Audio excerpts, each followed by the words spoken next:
Ladies and gentlemen, welcome back to MythVision Podcast. I'm your host, Derek Lambert. In case you're new here, we're going to be exploring, deep diving into a personal life, someone who was once a devout Christian, who was a pastor.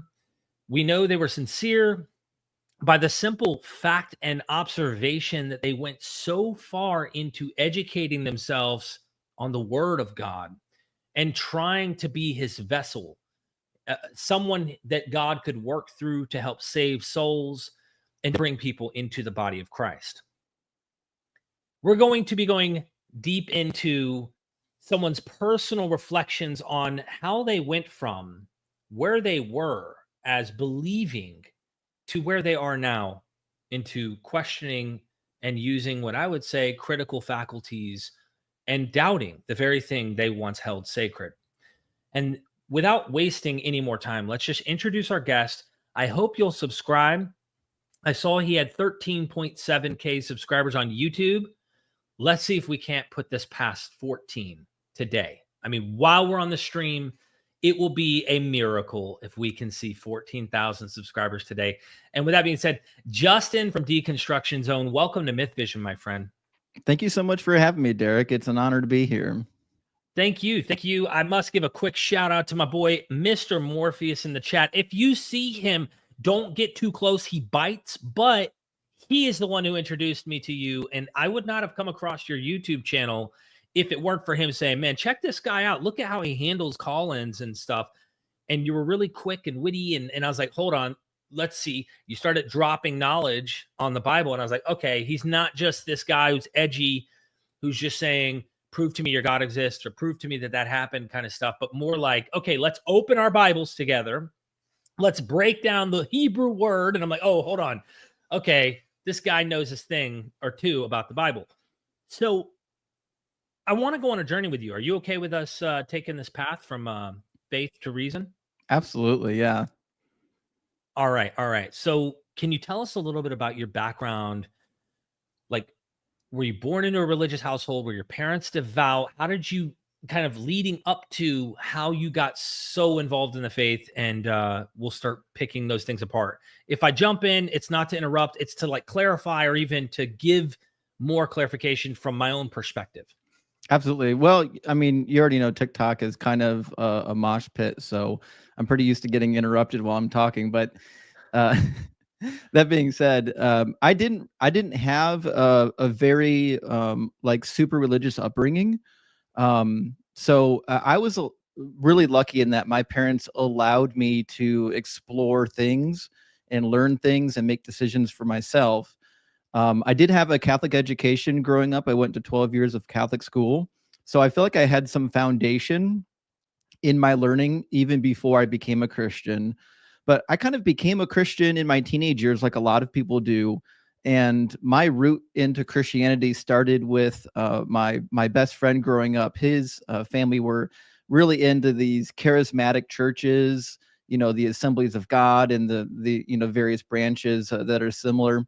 And so they started taking me to church with them because I was spending the weekends with them, right?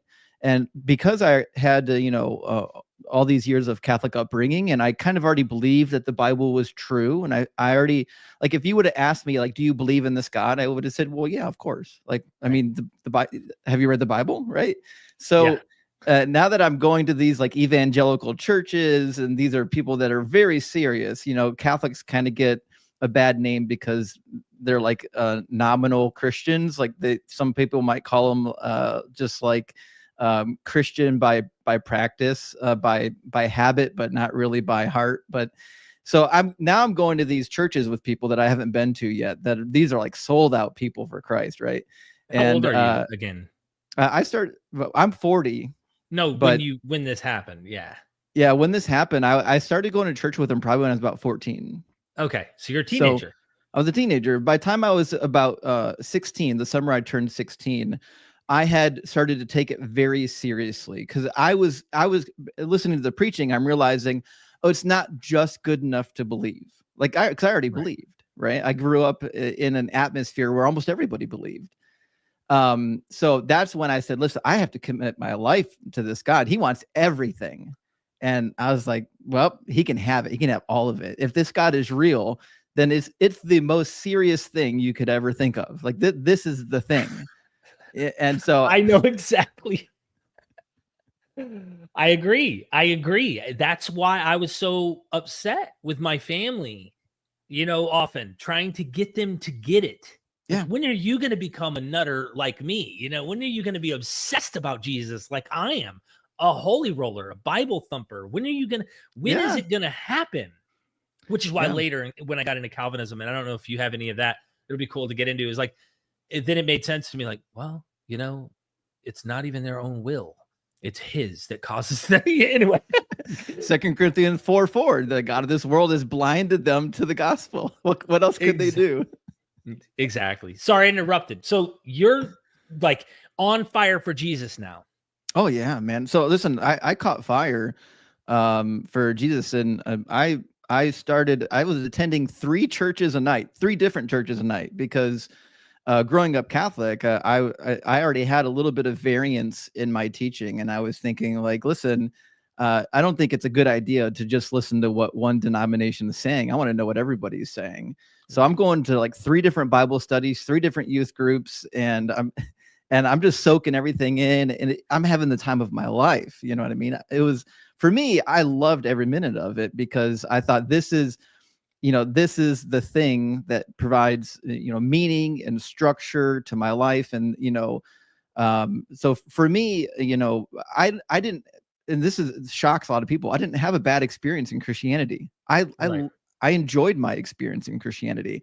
Obviously, some of that might be painted by the fact that I'm a white middle-class male in America that Right.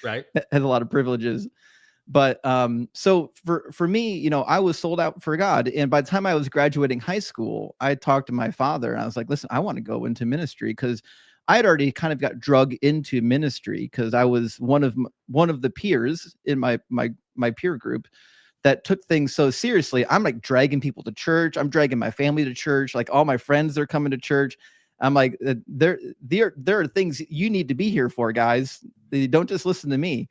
And so I kind of got drug into ministry just because I was so actively participating with what was happening. And by the time I was graduating high school, I was like, I think I'm going to go into ministry. And my dad, thank goodness, was intelligent enough. I did 2 years of engineering school when I was in high school, still, through a co-op at Bowling Green. So my dad was like, listen, finish your engineering degree first, and then you can go to seminary. It's like, you don't have to quit engineering, and you can do both. I was like, that's probably the smartest route to take, because that means I could like plant a church and not have to depend on funding. I could like work a job. And so thank goodness I still went to school for engineering before I went to Bible college and seminary, which is that's my day job.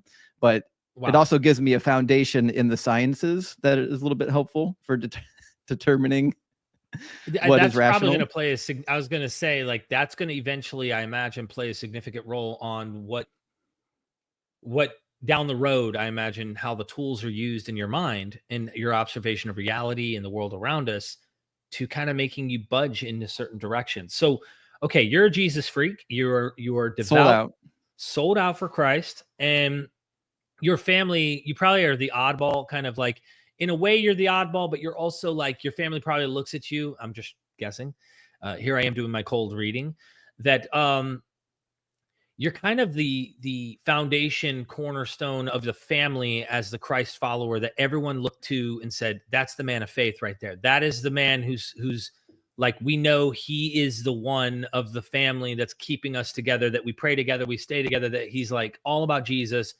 That was my role. And to this day, my mom jokingly at Thanksgiving, we get together and we bow our heads, and I bow my head. I have no problem with like participating in their actions here. And mom will go, okay, lead us in prayer, Derek. And I'm like, now it hurt a little a couple of years back when I was like, Mom, don't do that. That's embarrassing, because the other people would get offended. But so you're that guy, and you want to go full blown for Jesus, and you feel like, hold on, Dad, you want me to be an engineer. Was there some reasoning in your head going, well, this world's not going to be around for much longer? Or were you into apocalypticism or anything at the time? Or Man, I tell you what. So I was never into apocalypticism. I didn't think the world was ending imminently, which was actually surprising because my dad was. My dad was really into the end times. My dad later on in his life became a Christian. So when I became a Christian, he was very happy for me, and he wanted to help as much as he could. But he never really got to study a whole lot, but he was so intrigued by like the end times prophecies. But his version of studying the end time prophecies was like repeating stuff from TBN. So like, John Hagee, Irvin Baxter, those types of guys. Got it. Tim LaHaye. So your form of Christianity was a little different than mine. I'm just trying to relate along the way. And I ask our audience that's watching, try to relate, try to see yourself in some of the story that's going on here. And you end up deciding, I'm going to become an engineer. Were you doing that and getting Bible college in, or were you first knocking out the engineer thing and then decided I'm going into ministry no matter what? Yeah, great question. So I finished after I graduated high school. I did 2 more years at a local college in Ohio for robotics and industrial engineering, and then I went to Bethel University for Bible college, and then I went to Ashland Seminary for 3 years to get my Master's of Divinity. So I was North Carolina? No, Ashland. Okay. Well, there's a couple Ashlands. The Ashland I went to is in Ohio. Got it. Yeah. Sorry to jump in because I thought we had a Bethel somewhere in North Carolina, but I could be wrong. There's a couple Bethels too. So the Bethel University that I went to is in Indiana, but there's another one in Minnesota, but they're not related. It's just a popular name. Right? And what did you do when you went to these Christian? These were not seminaries yet, right? These are just Bible colleges, or was it a seminary? Yeah, so Bethel College or Bethel University now doesn't have a full-blown seminary. You can get a master's degree there, but as far as I'm aware, they still don't have an MDiv program. And I initially wanted to do my MDiv at Notre Dame because even though I wasn't Catholic, I always expected the Catholic institutions to have good scholarship, and they usually do. But it wouldn't really work out with my schedule. I was lucky enough that I knew people in the program that already said, hey, if you want to come, you've already got a spot. But there was 2 problems. The first problem was I had to take day classes. I couldn't take night classes at Notre Dame, but I worked a full-time engineering gig as I paid out of pocket to go to Bible college. Wow. Prior to seminary. And so I was like, I'm working a full-time job. I'm paying out of pocket. And so I'm going to have to go to a college that takes night classes. So I went to Bethel University that did mostly night classes for these Bible classes because their goal was to educate adults for ministry. And they're like, that means we need night classes. A lot of these adults work. And so I was lucky enough to be able to take classes while working a full-time job. And then I transferred, as soon as I graduated, I transferred to Ashland University to do Ashland Seminary to do my Master's of Divinity. And both in undergrad and in graduate school, I studied primarily the Old Testament. And my goal in doing so was I really wanted to have a good focus on the Old Testament because nobody really reads or teaches from it. And it was confusing to me that so many Christian churches nearly ignore the Old Testament. And I thought, well, if you're going to uphold all these values from the New Testament and all these prophecies and all these declarations that are made about the Old Testament from the New Testament, then you kind of need to know what's in the Old Testament. You really need to it's like the foundation, right? Why are we entering the house if we don't know if the foundation is solid, right? So that's why I chose to study the Old Testament, was just because other people weren't. So when I was in school, just to relate to your point here, I was struggling smoking pot. I had a difficult time, I think, in my own household. My father was like one of the high-speed Billy Badass Special Forces retired Green Beret. So he was like Rambo. I'm not even kidding. Like that's how he was, and extremely like militant. And he was alcoholic. So there was some trauma there emotionally and stuff that I had to deal with on a day-to-day basis with mom and dad and the up and down that happened. So Jesus was like the perfect like loved me unconditionally, and my Father in heaven loved me unconditionally. It was like the perfect methadone, so to speak, to keep me from the opiate, right?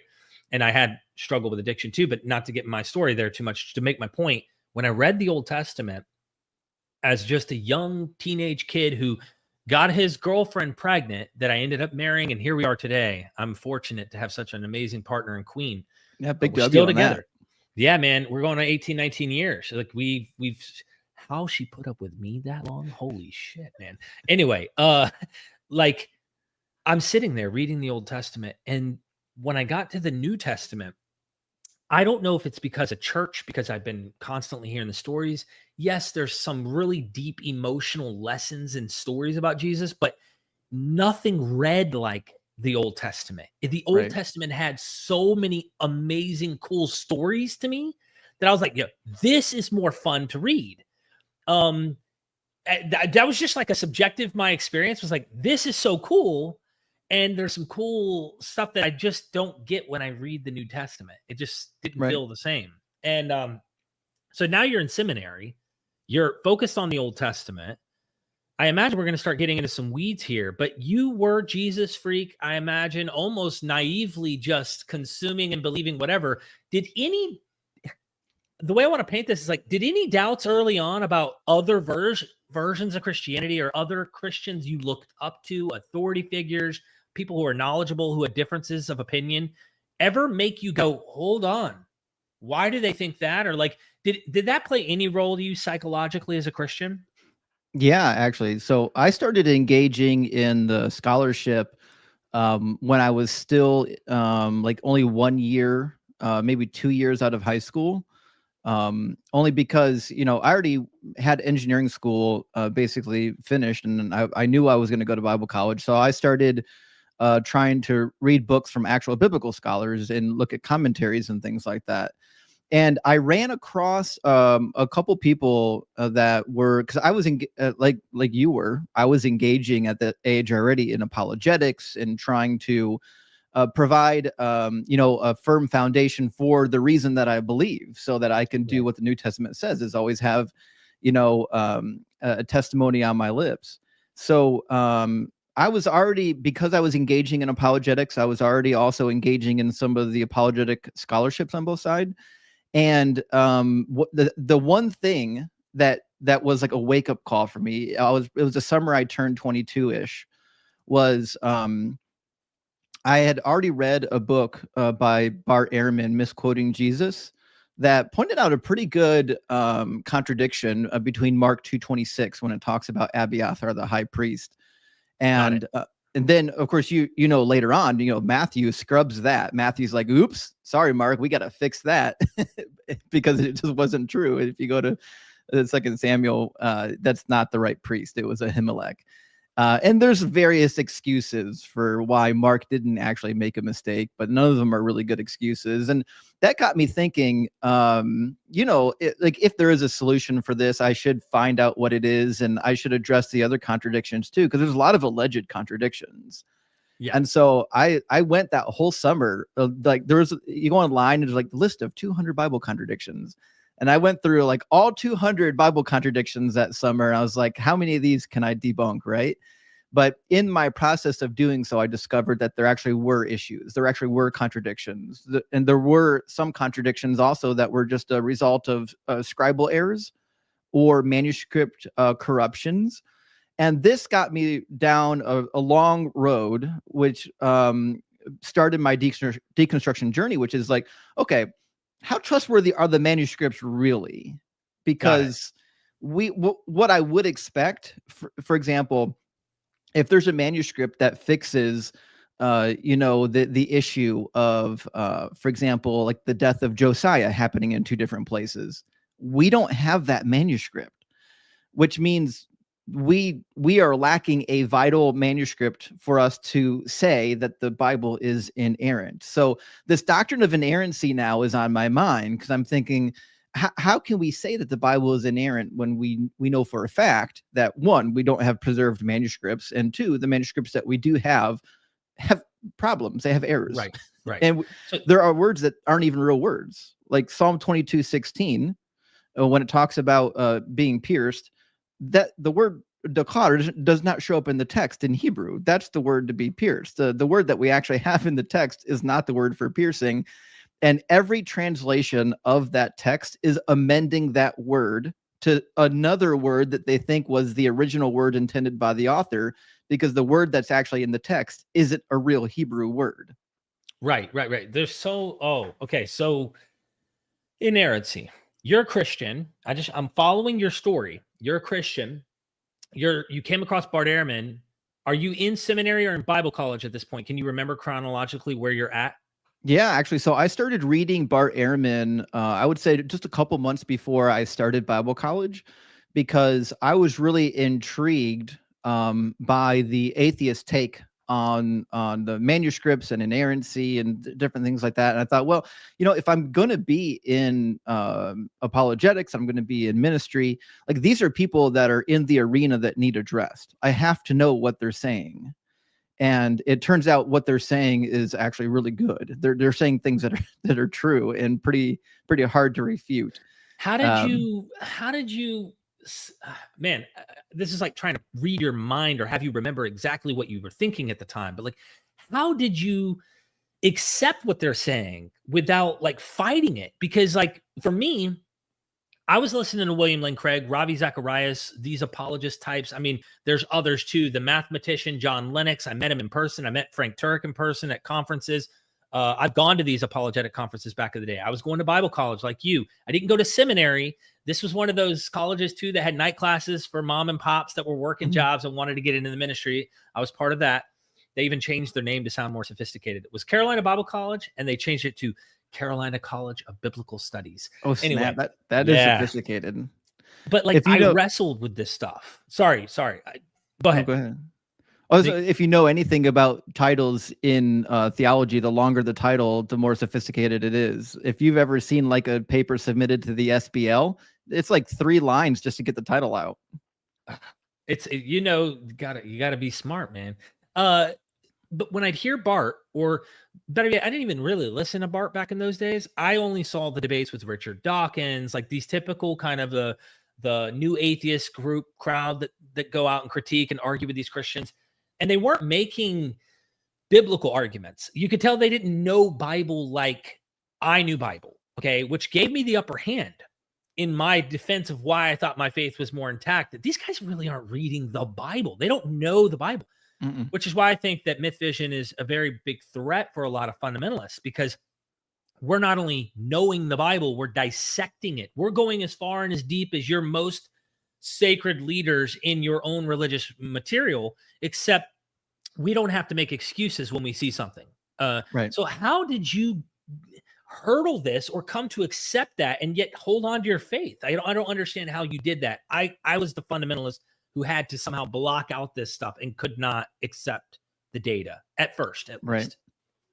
Well, this is where I thought it was kind of helpful that I had an upbringing in the Catholic background, even though I was never a Catholic, because the Catholics don't really hold to a really firm idea of like every single word in the Bible is inerrant and preserved. But that doesn't necessarily mean that the Jesus character was fake or that he wasn't the Messiah. It's more earthy. Like the Bible is, it was produced with a partnership between man and God. And, because men are imperfect, obviously the Bible is going to be slightly imperfect, but that's why we also have to balance the teachings of the Bible with, the teachings of the early church fathers and, revelation from the Pope and, every so on and so forth. So I was already willing to accept it. Like, it could be true that there are some errors in the Bible, but as long as they're not like critical errors, if these are scribal errors or minor contradictions, it doesn't mean that Jesus wasn't the Messiah. So I was able to take some of these and kind of push them aside and say, yes, these problems seem to actually exist. But does it mean that everything's made up? No, of course not. But there's bigger problems. There are bigger fish to fry. Exactly. I'm just showing your YouTube. Subscribe at the end. I'm updating this. Let's see how many subscribers we can get. Justin, go support this guy. He's doing great work, and he's just trying to bring critical thinking like we do here at MythVision. All right. So Yeah, thanks you. you Appreciate it. oh, of course. By the end, we're gonna check out. We're gonna see what we're cooking here in terms of subscribers. You had an outlet. I only knew fundamentalist forms of Christianity. My dad was Right. Catholic, but it was not like he did not.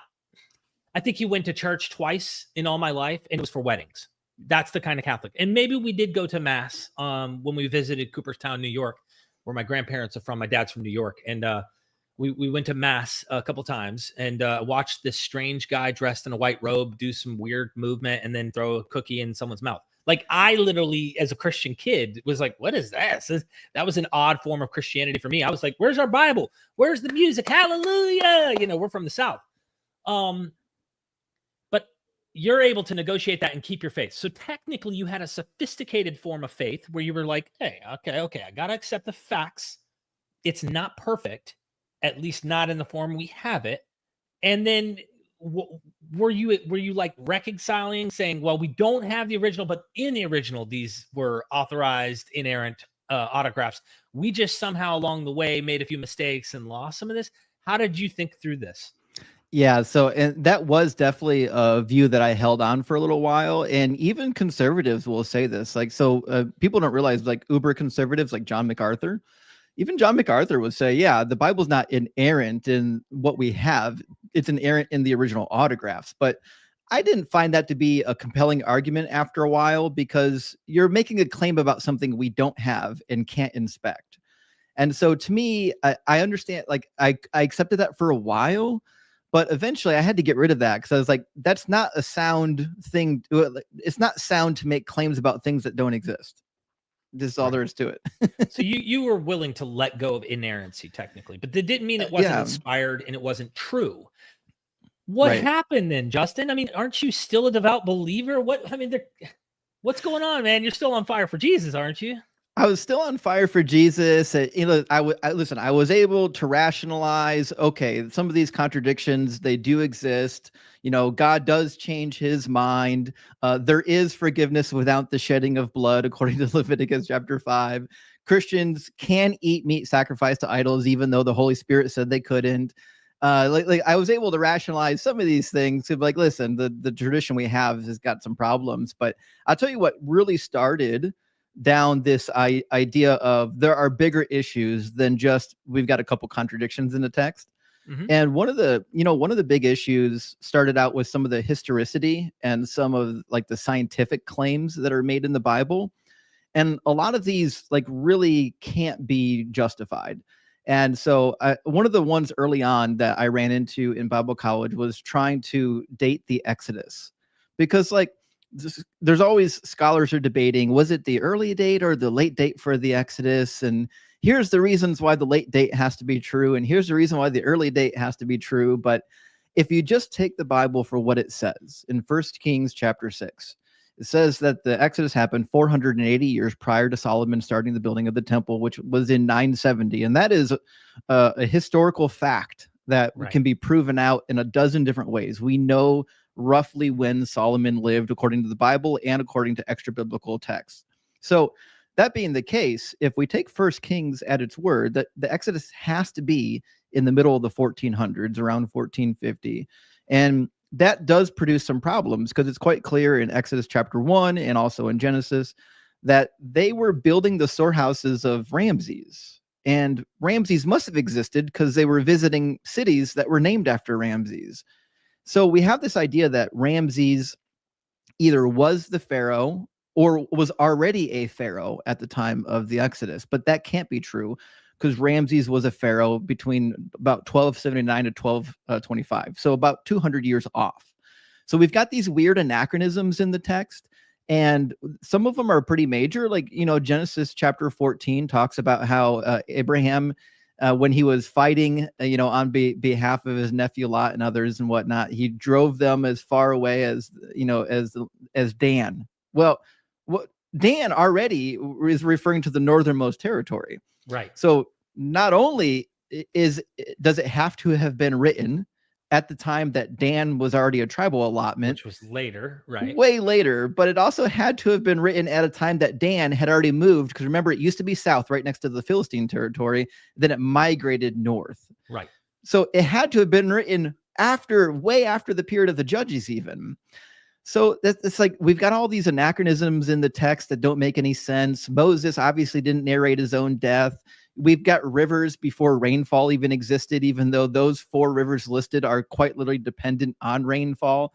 And so like I'm starting to deal with some of these anachronisms and historical errors and scientific errors. Like Can't you just pull out your Catholic card though and go, listen, we can accept that that's mythology or a mythic history in our faith? Or did that not quite do it for you at this point? I mean, I'm just picking your brain as you go along into this. Well, my deconversion process was like a death by 1,000 paper cuts type of situation. And so for me, it's a sliding scale. Like I'm still holding on to like, okay, well, we can toss that out and, we can toss that out, but like, okay, let's not throw the baby out with the bathwater here. You know what I mean? And so like, I was okay making some of these concessions with the Bible. I was willing to negotiate with the Bible. But there were a couple issues that I couldn't negotiate with, other than the manuscripts being poor, the anachronisms and scientific errors. I mean, evolution aside, how do we integrate evolution with the biblical narrative? But I was in a Bible study one time, and this is what started, I'm going to call phase 2 of my deconstruction journey. Buckle up, everybody. Here we go. And this is going to be something familiar to you and your listeners. I was in a Bible study with a super, super intelligent young woman. We were friends. We were attending the same church on Sunday nights that had a Sunday night church service / Bible study for young adults. And she had already went through Bible college. And so I was just starting. And there was a discussion that we were having about like, what would be like, if you're going to witness to somebody who doesn't know about Christianity, doesn't know about Jesus, what would be the compelling things that you might want to tell them that you could, at a minimum, convince them of your position? And I was like, I really think that the messianic prophecies could be very compelling to just show them like, look, the Bible says this is going to happen. And then it happened. And she's listening to me very kindly, and she lets me finish my spiel. And she goes, Justin, I don't think that that's very compelling. And I don't think that he fulfilled them in the way that you think he did. And in fact, I don't even know if he really fulfilled them legitimately. I think you might want to go and reread those, like really go back and read the Old Testament prophecies in depth, get all the context, and then ask yourself, did he actually fulfill these? And I was like, wow, sure, this is a friend of mine who's already went through Bible college. But she's a Christian. But she's still a Christian somehow, yes. Well, yeah. Wow. And so I was like, okay, time, right? It's hard to leave. It's a very difficult thing to leave. I assume today she's not a Christian. If I had to take a wager, but I went back. I did the next 2 weeks. I did exactly what she said. Went back and I reread every single prophecy about Jesus in the New Testament. Went back and read all of the Old Testament context. Then I read commentary on it, and then I just asked myself, did Jesus actually fulfill these prophecies, like in the actual context that they were given? And the answer is no. Jesus didn't fulfill a single prophecy in the original context of the prophecy. And even the ones that maybe are, we'll say, kind of close, like they're super generic, like Isaiah 40 talking about, the forerunner, John the Baptist, theoretically coming before the Messiah. That's such a generic passage that it doesn't say anything about a Messiah. It doesn't say anything really about a forerunner, similar to the beginning of Malachi. He gets associated with the messenger from Malachi. So like even the ones that we might say, well, surely it was fulfilled, but like the prophecy is so generic, anybody could have done it. You know what I mean? So you kind of have a mix, and correct me if I'm wrong. You kind of have a mix of like a Nostradamus-y, like, there's going to be tower. You know how we used to say the Twin Towers is in the scripture because it says something about a tower in a text or something. And it's like, did you know that towers existed and it didn't have to do with 9/11? Yes. Like, you know what I mean? Like, so it's kind of generic like that. But then there's also, which I don't know where to fault it on, whether or not it's just ignorance or the lack of people teaching this and telling the truth, which is kind of what we're framing this discussion about, the seminaries telling some things that would cause most Christians, and why pastors would never say what they're learning in seminaries, at least the full depth of them. They act like, well, we sifted through that. we realized how erroneous that was, and we're just going to give you the message that we think is the truth because we're the ones smart enough to go through all this rigorous critical scholarship, and now we're just going to give you the package that we think is accurate. To me, it never dawned on me as a Christian, and I'm curious to know that this is what you went through at this time, was that these authors later, just like they went to the land of Dan or something, it's after the fact, are just looking back and retrospectively trying to tie Jesus to these vague or even somewhat potentially similar ideas. Virgin birth or birth. Let's find a birth where a divine like portent or mention is happening, and we'll tie Jesus to that. He suffered. Jesus gets crucified. No problem. He bore our transgressions, and he suffered on our behalf. Oh, okay. Like there's ways that after the fact, you could do this probably with, let's just say, pagan literature. I imagine if we took Jesus and then tried to find something, in that literature, we could find prophecies coming from Herodotus. We could find about Jesus or something. That's kind of something that I never thought about. Yeah. And the thing is, like when we talk about like the supposed prophecies of Jesus, when you're in Bible college or seminary and you kind of bring up these topics, because obviously I'm talking about these things in class. So, what's your answers for these, and you get like, obviously in the literature and in the commentaries and also in biblical studies classes, you'll get all the generic answers that you'll hear people make in the debate space as well. There's a near and a far fulfillment. There's a dual fulfillment, or it was fulfilled spiritually, right? And so like these, to me, I never liked these types of things, because essentially what you're saying is there's a meaning that the author has intended the audience to capture. And to me, this is when you go to Bible college, the first thing they do is teach you hermeneutics. And hermeneutics is like, okay, who is the audience? Who is the author? What is the message that the author is trying to convey? What's the author actually saying? Not what do you think God is saying? What is the author saying to the audience? And then later, once you've done all that, then you can ask yourself, okay, how is God speaking to me through this text? So going through like proper hermeneutics and exegesis, I'm asking myself, what is the original intention of these authors? And the ones that the New Testament says about Jesus are never about Jesus. And if that is my level of exegesis, which is that even though the original intention of the author wasn't to give a messianic prophecy, but I'm now going to supply a spiritual interpretation or a secondary interpretation that is completely subjective, it's outside the scope of the original authorship, I'm now looking at this book and I'm saying, well, it doesn't actually mean what it says. It means something other than what it says. But then I could do that with the Quran. I could do that with the Vedas. I could do that with any holy book. I can go into it. I can say, okay, the original intention of the author when they gave this prediction, I'm going to ignore that. And I'm going to invent my own interpretation that is now spiritualized.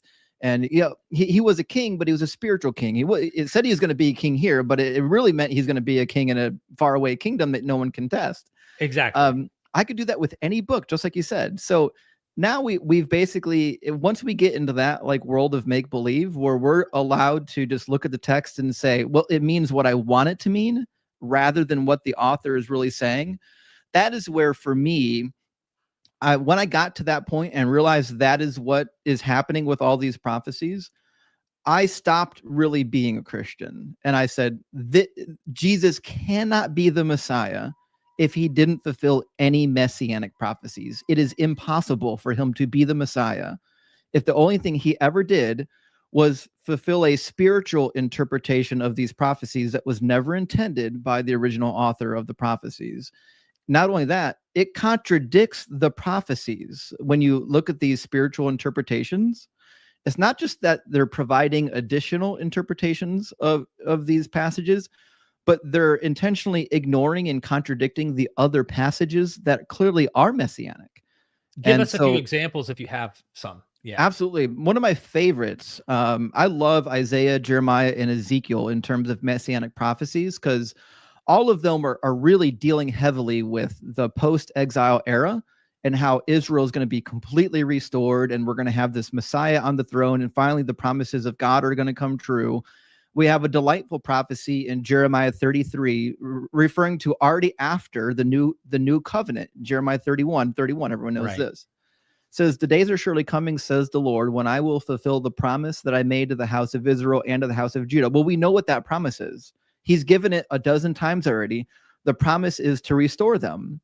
Says, in the towns of the hill country of the Shephelah, of the Negev, in the land of Benjamin, the places around Jerusalem, and in the towns of Judah, flocks shall again pasture under the hands of the ones who count them, says the Lord. So this is the idea that they're just going to be restored to the way they were before. But listen to what he says. He says, in those days and at that time, I will cause a righteous branch to spring up for David. This is the Messiah. We know who this is. This is not a question. It says he will execute justice and righteousness in the land. In those days, meaning the days that he's there in the land, in those days, Judah will be saved and Jerusalem will live in safety. And this section of text is roughly quoted in Luke chapter 1 twice. So even the author of Luke understood that the mission here of Jesus is to save his people. And Jerusalem. What happened to Jerusalem, Justin? It got devastated twice in 70 and between 132 to 136. It wasn't pretty. Check that off the list. I mean, holy smokes. I've actually seen you on live streams. Just jump into a couple of your streams. Subscribe to Justin's channel. We're about to find out how many subscribers this guy is getting off this live stream today. Go show my brother some love here. I saw you actually bring this point up about the Messiah will reign over Israel. Yeah. Notice what you have to do to make that fulfilled. You have to say, well, he reigned spiritually, not actual reign like every king actually did in the real world. And Israel is no longer Israel anymore. You could just make Israel anyone who believes in my guy that is filled by this invisible pneuma. So now everyone who has my pneuma, my spirit, is now considered Israel. And so, like, you can literally do anything you want. This is why Mormonism can sprout up. This is why other cults can literally just pop up out of nowhere and make things up. Anyway, back to your points. Because just like you said, once you're divorced from the primary meaning of the text can mean anything you want it to mean. It's up to you now. The ball's in your court. So Jeremiah is clearly talking about the restoration after the exile. Almost half of Jeremiah is about this period. And it says, for thus saith the Lord, verse 17, thus saith the Lord, David shall never lack a man to sit on the throne of the house of Israel, and the Levitical priests shall never lack a man in my presence to offer burnt offerings, to make grain offerings, and to make sacrifices for all time. Well, these are very specific predictions. He's literally saying that the sacrifices according to the law of Moses they're going to be going on. They're going to be going on forever. And there's going to be under the hands of the Levites.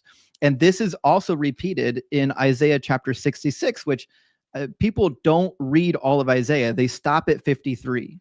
But if you read all of Isaiah, Isaiah talks about this restoration period where there's a new heaven and a new earth. And guess what? It includes the Levites. So if you go down to Isaiah 66:21, he says, I will also take some of them as priests and Levites, says the Lord. For as the new heaven and the new earth I will make shall remain before me, says the Lord, so shall your descendants and your name remain. So these Levites are going to remain, just like Jeremiah said, in the presence of the Lord in the temple, offering sacrifices and offerings, just like the law of Moses prescribed, which is exactly what is also said in Isaiah 56. In Isaiah 56, it talks about how foreigners are going to come to worship Yahweh. And what are they going to do? They're going to hold fast to the covenant and bring offerings and sacrifices. Isaiah 56:6, the foreigners who join themselves to the Lord to minister to him, to love the name of the Lord, to be his servants, all who keep the Sabbath and do not profane it and hold fast to my covenant. These I will bring to my holy mountain and make them joyful in my house of prayer. Their burnt offerings and their sacrifices will be accepted on my altar, for my house shall be called a house of prayer for all people. So this idea that there's going to be a final sacrifice and the laws of Moses are just going to go away, that is not found in the prophets. And this is what makes me think Christianity, it leaves open this door of a what do we call that 2.0 version where it purposefully is butting against an earlier version. So there's scholars, for example, right? Take Paul. Look at the school right now in academia, Paul within Judaism. What are they doing? What are the academics trying to attempt to do? They're trying to place Paul as within the cozy framework of Judaism and as pro-Judaism and pro-Moses and but many scholars, even to this day, question that and say, Paul, yes, he's using Jewish language. He's using obviously an awareness of the scriptures, but he's doing a radical new thing. Is he not making the earlier obsolete with his Christ cult, his Christ model? What is his intention? To just actually, we haven't changed a single thing. We're just absolutely consistent and everything's been the same? Or is he an elbow in line of what Jewish thought was and saying, no, you guys totally messed up. No, Christ is putting an end to that. This is a new thing. And this is like the debate, even amongst scholars today, Paul within Judaism or Paul breaking away from the model of what we thought. That makes more sense to me in many ways. I don't know what the absolute truth is. We don't have a way to go back and summon him. Maybe a necromancer in the chat can bring him back and we can question Paul. But you get my struggle here. Right. Yeah, I do. And to your point, Paul seems to be, when you're reading his writing, he seems to be trying to say, listen, I know what I'm saying is it sounds off, but these were hidden in the Old Testament. They're like concealed. These are types and shadows. Forget the fact that we're contradicting all the prophecies. As long as you reinterpret them spiritually and you look at all these typologies that lead to Jesus, then we get to this point where Jesus really is the Messiah. So Paul is the source of this whole it doesn't mean what it actually says type of narrative. Yeah. And he contradicts Jesus himself, because in Galatians chapter 3, when he says that the law was a temporary schoolmaster, and elsewhere, he directly contradicts Matthew 5, where Jesus literally says that not a jot or tittle is going to pass away from the law until heaven and earth pass away. And he wants everyone to teach others to do the law so they'll be great in the kingdom of God. And whoever teaches people to not follow the law will be called least in the kingdom of God. This is a direct contradiction to Pauline theology. Some have even noted at the end of that when he says, some of you will come to me on that day and say, I did this in your name. I did that in your name. Paul. Right. And I will say, depart from me, you workers of lawlessness, which iniquity, lawlessness. And some think, and maybe even early thought thinkers were saying Paul's teaching a lawless kind of gospel, that you don't need to obey the law. Right. Yeah, he really did. And there are moments where he tries to backtrack. So if you read Romans chapter 6, he tries to backtrack and he's like, okay, well, if grace abounds when we sin, and the more we sin, the more grace abounds, should we go on sinning? And he's like, oh, heavens, no, of course. Right. So yeah. He wants to have his cake and eat it too. He wants to say that we're no longer bound by the law, but also we need to still follow the law somehow, even though it doesn't matter anymore. And it's been done away with, according to Romans chapter 7, nailed to the cross. So we have this Paul who's constantly turning himself into pretzels, trying to say that we don't need the law anymore, but also, but also if you disobey the law, God will punish you. And then he provides lists of here are the various sins that you commit, lying, adultering, man stealing. You do these things, you're going to the lake of fire, right? And many think that's from the well-known Platonic, Neoplatonic, or not Neoplatonic, that's too early. Stoic Platonic philosophy that Paul has of this universal concept of good. And Plato had this as well. Not Plato, but Plato did, but Philo of Alexandria had this. Josephus kind of hints at this. So there's this universal law, which means he's gravitating toward a Hellenistic model over his own Mosaic law. He's much more Hellenistic than people even realize. I agree. Which should raise some red flags as well. Yeah, in the New Testament, Jesus is a Judaizer, and Paul is a Hellenized Jew that doesn't know he's Hellenized. So that's my take on that. I agree with you there. And he doesn't really know his Old Testament, which is why he ignores the clear prophecies about the Messiah. And so another one, Ezekiel 37. in verse 24. It says, my servant David shall be king over them. They will have one shepherd. They will follow my ordinances and be careful to observe my statutes. Well, what are those ordinances? What are those statutes? Guess what? That's the law of Moses. So the minute Paul says we're not following these laws anymore, he's telling you he hasn't read the Old Testament. And then what's the Messiah going to do? It says in verse 25, they shall live in the land that I gave to my servant Jacob, in which your ancestors lived, they and their children, then their children's children will live there forever. And my servant David will be their prince forever. And so these are very clear messianic prophecies that the New Testament doesn't want to touch. The closest you'll get is the book of Revelation. The book of Revelation tries to paint this picture like, and not a lot of people mention this, but most of the prophecies in Revelation are trying to cope with the fact that the actual messianic predictions didn't come true. And when Jesus comes back the next time, then all this stuff that you were expecting to happen is finally going to happen. But if Jesus didn't actually fulfill any of the clear messianic prophecies, I have no reason to believe that he's going to do it when he comes back.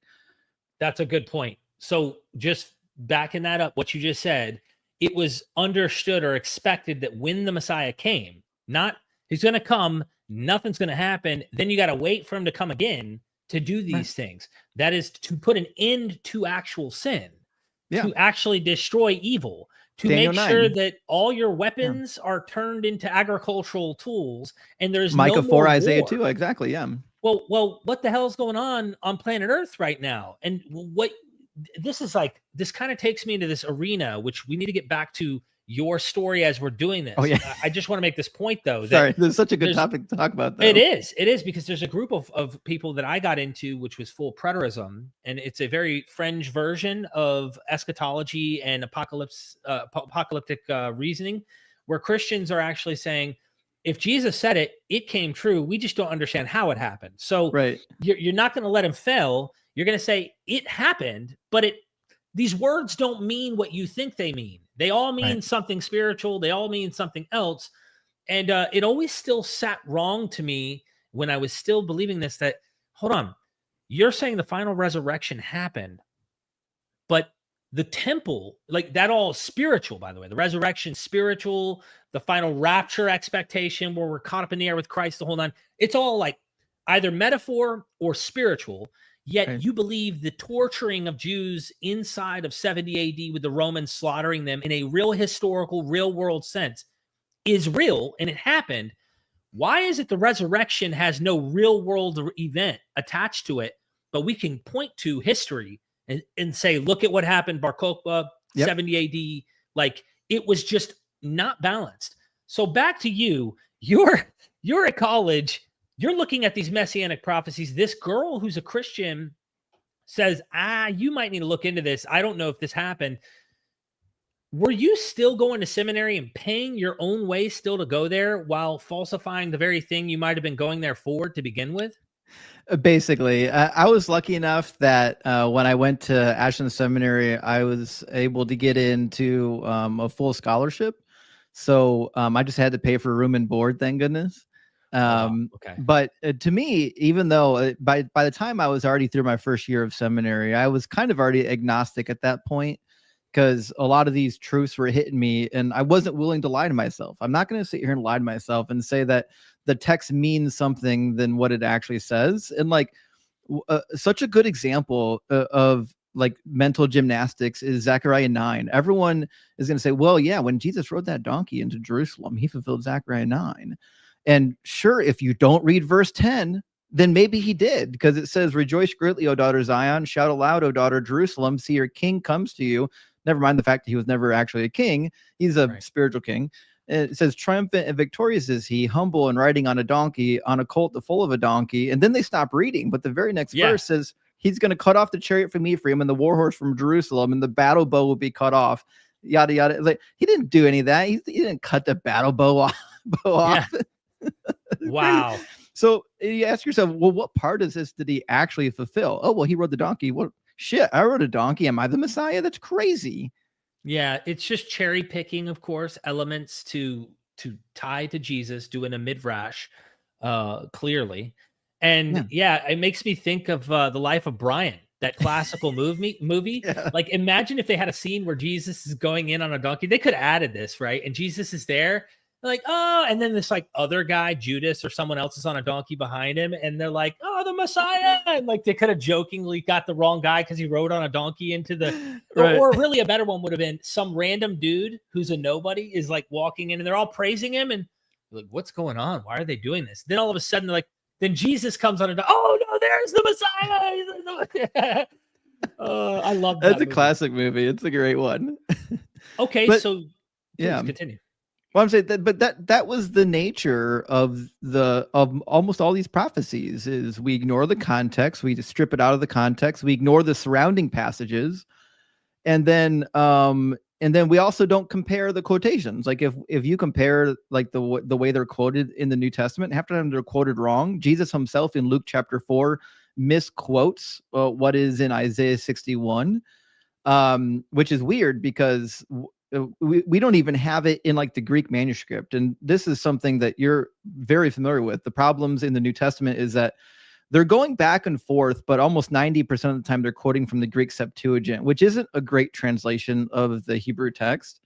And a lot of times they're not even quoting the Greek correctly, or they're misunderstanding what is in the Greek text.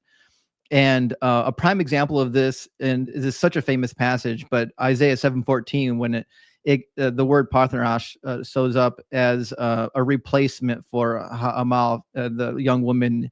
Well, a lot at the time of the New Testament, people believed that Parthenos referred to someone who had never had a sexual encounter. But at the time it was translated, Parthenos actually did and could refer to a young woman who had had sex. And we see that in the story of Dinah in Genesis in the Greek Septuagint, and in other Greek literature from the time period, we see Parthenos getting used referring to women that are even married. So you gotta let that one sink in for a second for the viewer. You're saying in Genesis there is an example in the Septuagint, the same Bible that is translated in Greek, where Alma is used for a woman who's already had sex, who may be young, because of course in this time, as soon as you're a puberty, you're probably able to start having kids, and that they started doing that. But then there's also other places where they're married, already active sexually, and the word Alma is used. So technically, and I think this has been noted in my recent prophecy video where James White and Michael Brown and others have hinted, hey, Christians, stop trying to twist this word to only mean virgin. There's another word for that in Hebrew that exclusively means that. Right. Anyway. Yeah. So the Bethula in Hebrew is the word you want. We're referring to someone who is definitively a virgin. Alma is just generically a young woman. And at the time that the Greek Septuagint was being translated, at least the book of Isaiah, Parthenos could have been a cognate for Alma. It could refer to just a young woman. And a lot of times it did. And we find that in the Greek literature. But by the time the first century rolled around, the definition of words, they take on new meanings sometimes, or they transform slightly. Like, so a classic example of this everyone knows is there used to be a time period when someone called you gay, it was not an insult. They were saying that you're happy. Right. So the word Parthenos takes on a slightly different tone in the time of Matthew than it did when Isaiah was first translated from the Septuagint. And Matthew is now reading this and saying, this is a woman who's never had sex. This is a miraculous birth. Right. But there's no reason to believe that was actually indicated in the original text. And it certainly wasn't indicated in the original Hebrew, not even in the slightest. The word hara in Hebrew, referring to the young woman, is an adjective. She is already pregnant. And so there's no reason to believe that this is a prophecy about a Messiah whatsoever. But you've already, and everyone else has already covered Isaiah 7 so much, I don't want to beat that horse to death.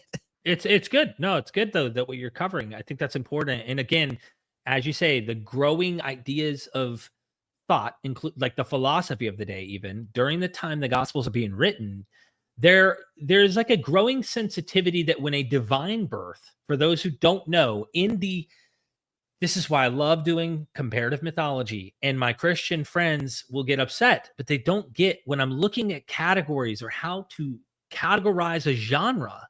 When I'll paint it this way, when I see Magi appear at Horus's birth, Magi appear at Persian king's birth, Magi appear at Alexander the Great's birth, literally like stars in the sky as omens, and gods impregnating mortal women. And then you find this growing sensitivity around this period. Plutarch talks about it, where the mortal husband of the woman refrains from sexual activity with her. Like, this is beyond the Gospels. This is not just New Testament. New Testament is doing exactly what the others are doing. Those are red flags to me, Justin, that we're dealing with a common trope that everyone is dealing with. And why is it a problem when I say it walks like a duck, talks like a duck, quacks like a duck, smells like a duck? This is also within legendary material. It's a legend like the rest. I get the equivocation fallacy, and then I throw back special pleading. Yeah. Well, and there's another classic example of this from within Judaism, actually. If you read in the Dead Sea Scrolls and elsewhere, we talk about this character Melchizedek. Well, Jesus is likened to being a priest in the order of Melchizedek, and the connection is actually really interesting, because the connection is basically that we've got these two individuals that are immortal, and they've been living forever, but they manifest here on the earth at various occasions.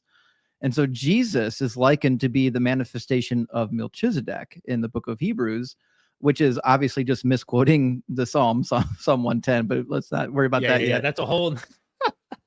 But anyways, if you've ever read the birth narrative of Melchizedek, Melchizedek was born just like Jesus, had no father.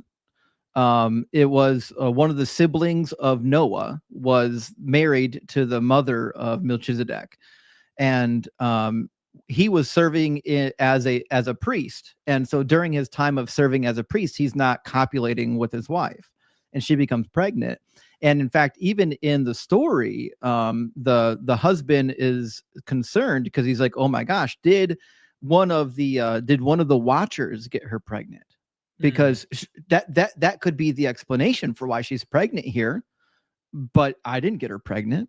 So we've got this divine birth of Melchizedek that shows up, that is eerily similar to the divine birth of Jesus. And then, the story is wild. So the wife actually dies giving birth, and Melchizedek births himself out of the womb, and he can already like stand up and talk, full sentences when he comes out. Now that's true. That happened. Oh, I'm sure it did. That happened. Yes, that absolutely happened. Absolutely. No, that's funny. It's interesting. We have him tied to Jesus in Hebrews, right? The book of Hebrews. So he's an important figure. He is this kind of divine-ish figure, but doesn't he get equated with Jesus after the order of Melchizedek? So it's a priesthood. It's this hidden priesthood that's kind of a secretive, divine, celestial priesthood, if you will, that Jesus comes from. And it makes me think of Enoch as well, where you have these, like, again, a whole nother realm. How do you falsify stuff like that at this point? Right. Yeah, I agree. These are unfalsifiable claims. And for the story of Melchizedek's birth, you guys might want to look up the Book of the Secrets of Enoch. That's where you'll find the story of his birth. But so anyways, like to the point that you've made, there are clear parallels between the gospel stories and even in like the book of Hebrews and other mythological texts that we have. And so when you're reading the New Testament and you're acquainted with the other mythological texts, like if you just read through some of the Jewish pseudepigrapha, you'll come to realize, oh, right, yes, this is a genre of text. This is a mythology that somebody is selling to you. And this is, you know Dr. Josh Bowen already, and this is one of the things that he and I talked about a little bit, which is we had the same situation with the Old Testament, because I studied the Old Testament, which means I had to acquaint myself with all the ancient Near Eastern mythologies. And so when I'm reading the ancient Near Eastern mythologies, I'm looking at these and I said, oh, yeah, the Bible is clearly writing something either to polemicize against these ancient Near Eastern mythologies, or they're borrowing from it. But the long and short of it is, I know what genre of text is. I've seen this genre. This genre is ancient mythology. This is not true stuff. And not literal history. Right. One of the biggest tells of this that I don't hear people talking about often enough, but in the book of Genesis, the parts that are most clearly mythology, all of the characters just happen to have names that coincide with their role in the story. And if you know anything about ancient mythologies, people's names are given to coincide with their role in the story to help you orally transmit it and remember everything during the process of oral transmission. It's a fabrication. It's not a coincidence. It's also, Justin, I think this is a point that we need to emphasize too. I feel obligated. I love these stories. They're great. Like I just don't think that fundamentalists deserve to monopolize them, and they are the ones that have the only meaning and the correct one, and we should all just bow down to their literalist historical. You have to ignore so many tools that you and I have learned over the years about recognizing the tropes, recognizing the genre, and seeing how that works. What you do is you get the C.S. Lewis mantra. Well, this is the true myth. What does that even mean at this point when you say it's the true myth? It literally happened, and but you're going to say these others didn't literally happen. This is why I combat it, because if we can at least be accurate with the data and then draw your conclusions, have faith, believe something. I am not against that. That is my goal, is to accurately treat and understand this material. And I think I'm doing the Bible a much better service by being accurate with the Bible instead of being someone as a pushover to your feelings, to going to your feelings and I'm not here to try and offend you, but if you're weaponizing this stuff, I feel a little bit like it's kind of bullying. I feel like I have to fight back. So your point about the ancient Near Eastern stuff, you can also see that all over, not just the ancient Near East. You see it in Greek mythology, and it's so prevalent. And that's why I like to highlight this stuff. What else in Genesis that raised red flags to you? I mean, is there any examples you'd like to get into? Well, there's a lot of stuff actually from Genesis that raised red flags because it's such a troubling book. And I'm kind of tickled every time I read it because I find new anachronisms that I didn't find before. And one of my favorites that doesn't get brought up enough is remember when Jacob and Esau meet and they have this this touching moment where it says that, they fell upon each other's necks and they embraced each other. Yeah. But it's really interesting because after that experience, what happens? Well, Jacob settles in the land and his brother Esau goes back and resettles, or, he goes back and dwells in Seir, the land of Edom, where he already lived. And so you're like, okay, cool. But then you get down further, I think in chapter 36, and we pick up at a weird part in the story where Jacob and Esau are living together in the land. And then their flocks are too large that they can't live in the land together. And then Esau packs up, and then goes to Seir and then dwells in Seir. Like, wait a minute. He's already living there. When did he start? When did he move back? Like, this is insane. The storyline can't add up. And when you're reading the storyline of Genesis, we keep finding timeline issues and plot holes that don't make any sense. Or silly stuff like Abraham goes to Egypt, to Pharaoh, tricks him and says, "This is my sister," when it's his wife. Yeah, I know. Then this is what really does it for me, right? It's like, oh, snap. Which that's a whole nother thing about the sexual stuff you and I were talking about on the phone pertaining to Greek mythology that I'd like to bring up after this. But then the same exact Pharaoh is Pharaoh when Isaac, his son, takes his wife to Egypt later in this, like the next descendant, brings his wife and tricks the very exact same Pharaoh by saying, "This is my sister." And the Pharaoh falls for this, like what is going on that the dad tells the Pharaoh that it's his sister when it's his wife. And then now his son is doing the same thing to the same Pharaoh. Yeah. It's just odd. That clearly didn't happen. It's pretty wild too. So the almost taking of the wife triplet in the book of Genesis is a wild situation because there's a couple things in there that kind of go unnoticed. So the first time it happens to Sarah and Abraham, they go down to Egypt and literally you would think that would be the end of it, but then it happens later with Abraham and Sarah with Abimelech. Yes, that's in the land of Gerar, right? And then this is the weird thing. When it happens in the land of Gerar, God said, he said, "I prevented you from touching the woman." Like, so God is actively preventing the thing from happening. But then what happens? He punishes all the women of Abimelech's household and closes up their wombs, which is a weird thing since they didn't do anything wrong. And God starts the dream by coming to Abimelech saying, "You are a dead man." But Abimelech, not only has he not done anything wrong yet, but he also hasn't touched her. So we've got this, like, God is just pissed off at Abimelech for doing nothing wrong, and while actively preventing Abimelech from doing anything wrong. And then he punishes people that had nothing to do with it. And it's the wildest thing. And then he says, Abraham will pray for you. And then after he prays for you, I'll forgive you. And the curse of the barren wombs were lifted. But it's such a weird transpiration.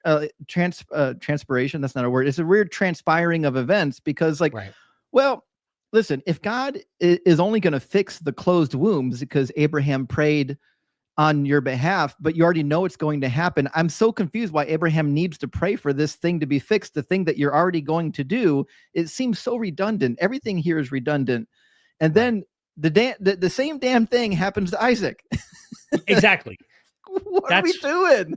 There's so many things, just to highlight the whole the sexual issue that makes me also recognize the kind of genre category we're dealing with here.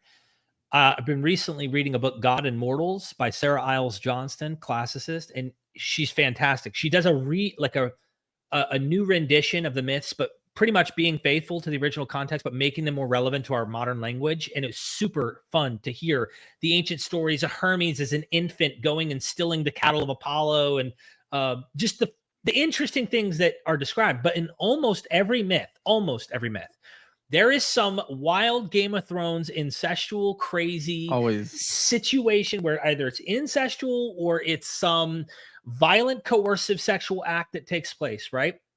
And you find this trope in all of this. Hesiod's theogony, like, you can get it all over the place in Greek mythology. It's mythology. Right. Mythology. I need to make that clear.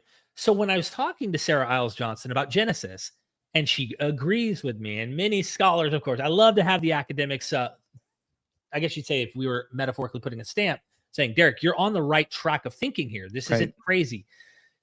I started highlighting, man, right out the gate, some rabbis have interpreted the scene in the garden as sexual, which, whether it is or it isn't, I mean, whatever. Then you get to Genesis 6, these gods, these Elohim, sons of gods, if you will, that are coming down. They are taking women for wives and having children and offspring, the sons of God that are making these Nephilim and giants in the land and all. Then flood comes. Then Noah's son sees his father's nakedness. Then Abraham's wife is his sister, and he's pawning her off like a pimp. Then he does it again to another guy. Then Isaac does it with his wife. Then you get down to Judah, right? I'm just skipping ahead. I'm probably skipping scenes. There's so many, all just in Genesis. Then Judah, right, where his son spills a seed on the earth, which made all young men of Christian persuasion afraid to spill their seed and masturbate, because God forbid you do that. You might get struck dead by God because he's quick to close wombs and kill people who didn't do anything wrong.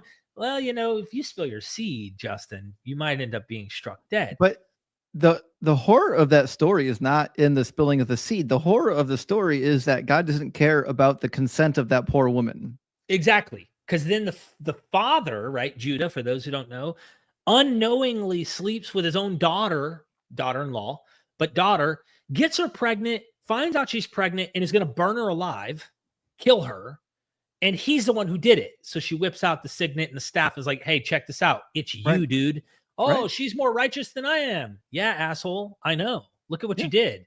And then it goes to Joseph, and Joseph's trying to flee from Potiphar's wife, and there's a sexual thing there. So I mentioned this, and I'm like, why is Genesis so infatuated with sexual stuff? And she's like, well, why are the Greeks so infatuated with sexual stuff too? In mythology, this is what you do. Then this isn't even getting into the delayed recognition tropes that you find with Joseph being in a faraway land and they don't recognize it, but it's truly his identity. That's Odysseus. That is Jesus. They don't know who he is. It's a trope. It is a common mythological trope that the person you're right there with, you don't even realize who they are. That's why when Jesus is right there, who do men say that I am? They don't know who he is. It's part of a trope. This is not literal history. And so, well, that's the Greek influence.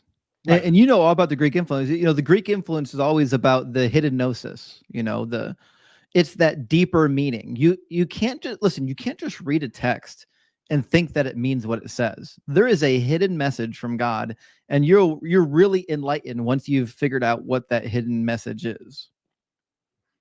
I agree. And to your point too, Genesis is clearly fabricating some of these sexual unions as a way to impugn entire people groups that were the enemies of Israel, Exactly. in order to justify why is it that we're just coming in, we're able to wholesale slaughter these people. Oh, well, because they were cursed people, because obviously when Lot slept with his two daughters and the offspring were the Ammonites and the Moabites, the bloodline was ruined. They were corrupt. We had I no forgot choice. the Lot one. That one's a wild one too. His own daughters, right? Yeah. Oh man. Okay, so you're in seminary, you're agnostic now. What happens to Justin? What do you do now that you know all of this stuff? You've got too much that you can't undo. You can't put the genie back into the bottle. Right. Yeah. So, I was agnostic for a period of years there, because I was kind of the opinion, well, listen, it might be true that Christianity simply is false. But that doesn't necessarily mean that there's no God.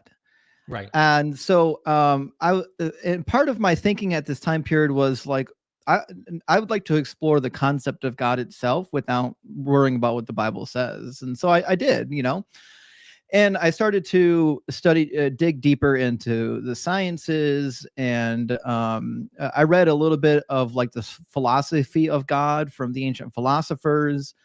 And I was trying to, is there a way to rationalize or justify a belief in a God? And I couldn't come up with any good reasons why it would be rational to believe in a God. And every time I read or studied something, I kept finding things that were contradictory to a God existing. And I think other than the genetic evidence demonstrating that we are a common ancestors with the great apes, we share blood. We've a huge portion of our endogenous retroviruses we share with the great apes only show up between us and the apes. It shows up nowhere in the animal plant kingdom. Nowhere. Doesn't show up.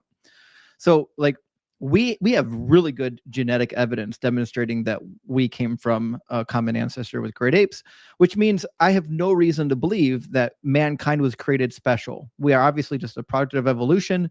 So if there is a God, it must be closer to a deistic God that kicked things into motion and isn't really in control of everything. He's just kind of letting things play out.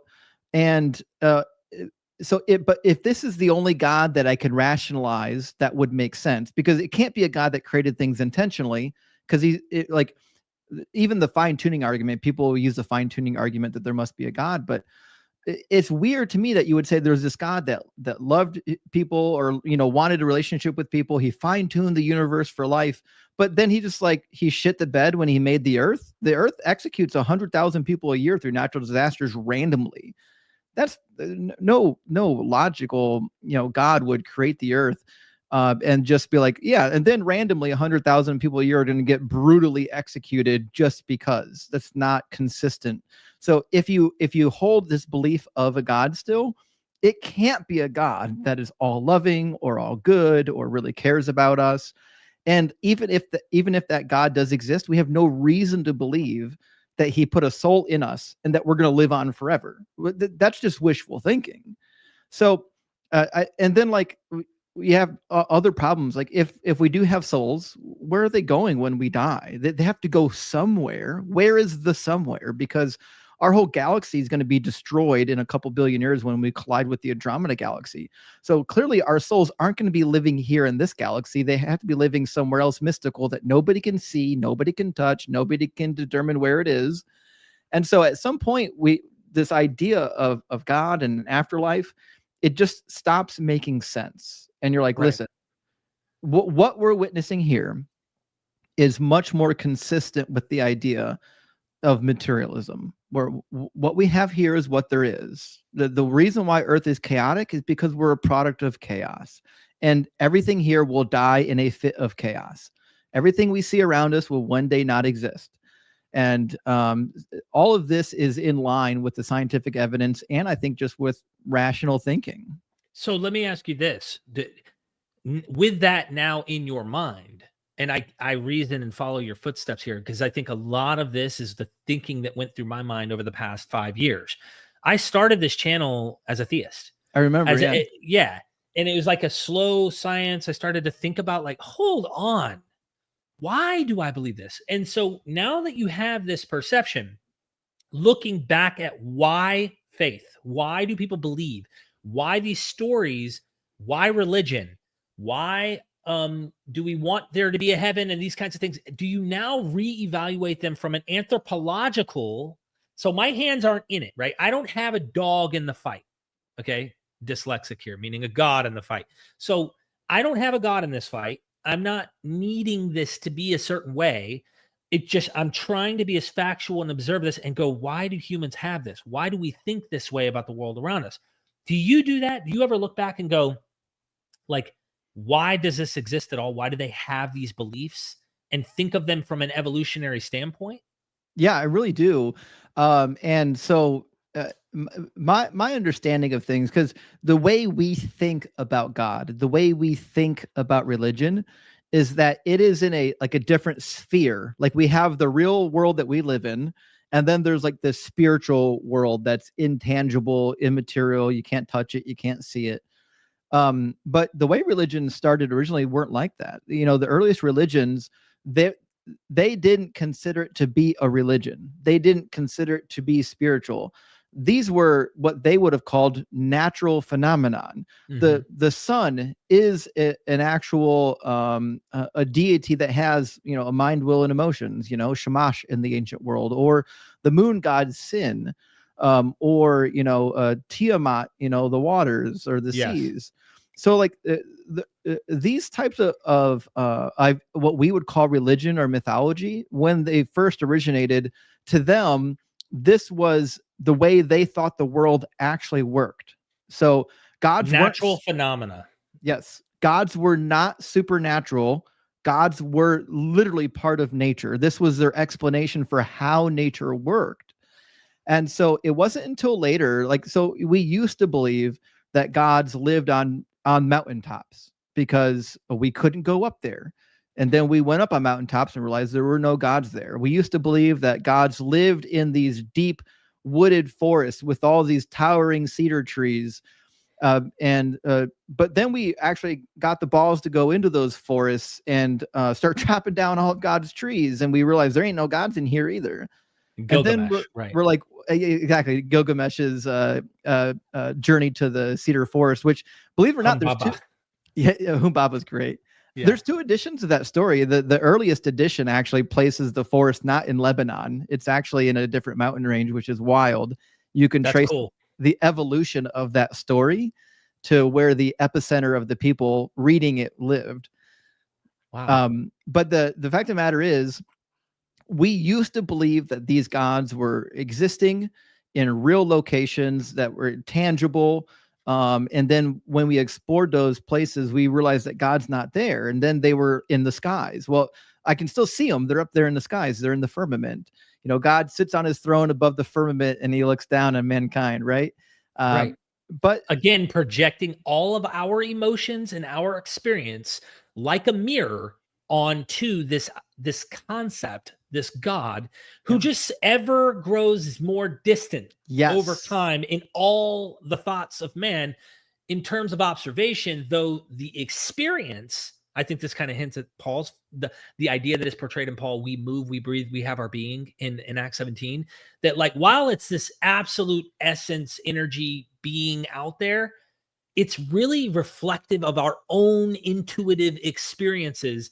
And we have such deep emotional experiences that I think we're tying that to this deity, not realizing it's really just ourselves the right. whole time. But Yeah. sorry, jumping ahead there, but Well, as you're saying, you know, the thing of it is as we get to explore the cosmos, we get to explore the world that we in, you know, one of the things that becomes more and more clear is, like, the home of God, the place where God can live and dwell, keeps getting further and further and further away, because eventually we explored the skies and there was no gods in the skies. And then he went from being in the skies to being in outer space. Yeah. And then we explored outer space. And guess what? He wasn't fucking there either. He's So outside space and time now. Yeah. now he's outside space and time, right? So this idea of God evolves, and every time we learn new information about the world around us, our concept of the world doesn't change. Our concept of God has to change.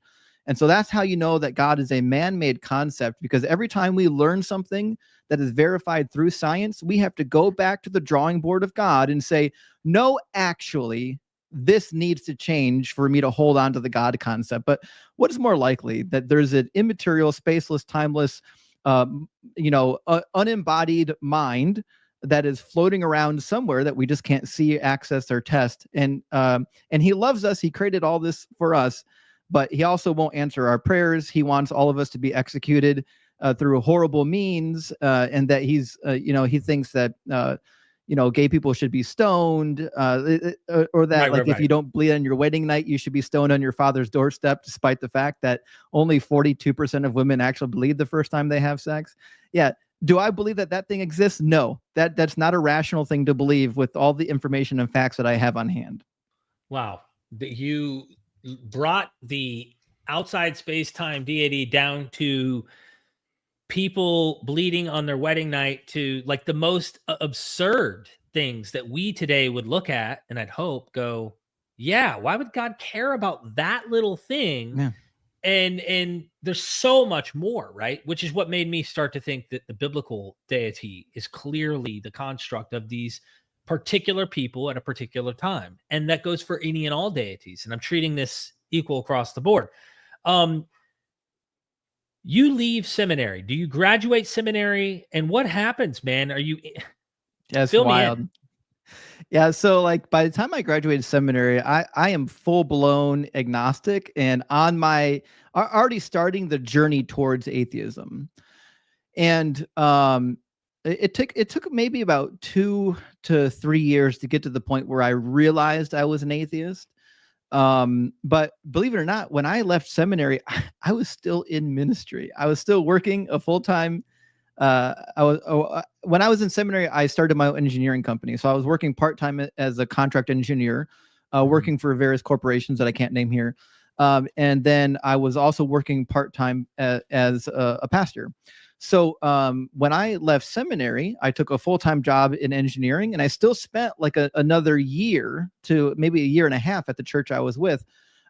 Maybe even 2 years. I was supposed to be done at that church when I graduated seminary, but I had deep ties with that church and I loved the people dearly. And so I literally had to go there and teach people the Bible without really believing it wholeheartedly, but loving the people, loving the church, trying to use the parts of the Bible that I could as some sort of a benefit for others. But I'll tell you, the moment I made a clear decision that I would not be doing any ministry, even as an agnostic, it was it must have been about 2016. And at that point, I kind of already realized that atheism was in my future. Right. But I don't know if it fully clicked yet. Right. And somebody, a local church lost a pastor, peace be upon them, and they needed someone to come in and preach a sermon, to fill in. And so I'm sitting down, I'm like, well, I gotta preach on something, And so I'm looking through the Bible. I'm like, what? Listen, there's a lot of stuff in the Bible that will preach, but the key to preaching is that you have to feel it. You have to be into the thing that you're talking about, right? Oh, yes. You can't go up there and be dry and monotone and be like, well, Acts 17. You got to move people in their heart. And so I'm looking through, getting ideas to preach on. I was like, I can't preach any of this because I don't believe it anymore. This is not real to me. And if it's not real to me, I can't make it real to them. And so I wrote a sermon out. I think it was a delightful sermon. People enjoyed it. I was able to talk about things that I do actually believe in that were tangentially related to the Bible and what it teaches. Right. And then I said, I will never teach another sermon in another church again because I simply do not believe this stuff anymore. It's all gone. even the little bits that I tried to hang on to, Yeah. it's gone. It's not worth it. Everything in this book that I thought was good, I could still use for good. I can find that outside of the book too. Right. That's a great observation. You mind if I echo my own personal Yeah, experience? go ahead. For Love to a hear it. Yeah. moment? Okay, so I've been to a few churches where I've given kind of testimonial sermons, if you will, over the years. And oftentimes when I get my life back in track, someone wanted to see someone go from the gutter of addiction to, hey, Jesus saved me. And that happens today, right? You see most people who are getting off of drugs find Jesus, at least in America. And that's what you find. It's rare you find a guy like me who is injecting heroin, full-blown addict on his way to die, literally, and ends up deconverting in his getting clean process and leaves the faith. Right. I kind of saw it as a methadone. It's like a Suboxone. It's like a methadone. It's a temporary kind of, it can keep you good if you keep doing it. But, I wanted a permanent solution. And to me, permanent solution was finding myself. So that's a whole nother esoteric. I found me. I was comfortable with who I am and in my own skin. So I'm at work. I'm doing construction, trying to provide. My wife's best friend overdoses and dies. She grew up with her. And her family knew me as the Bible thumper. Like I was the guy who knew Bible, and I still loved it. I'm listening to sermons with Robert Price and all these people online as MythVision's just starting. So I'm learning a lot of interesting things about the Bible. And when she died, her parents begged really, because I didn't want to do it. Will you do the eulogy?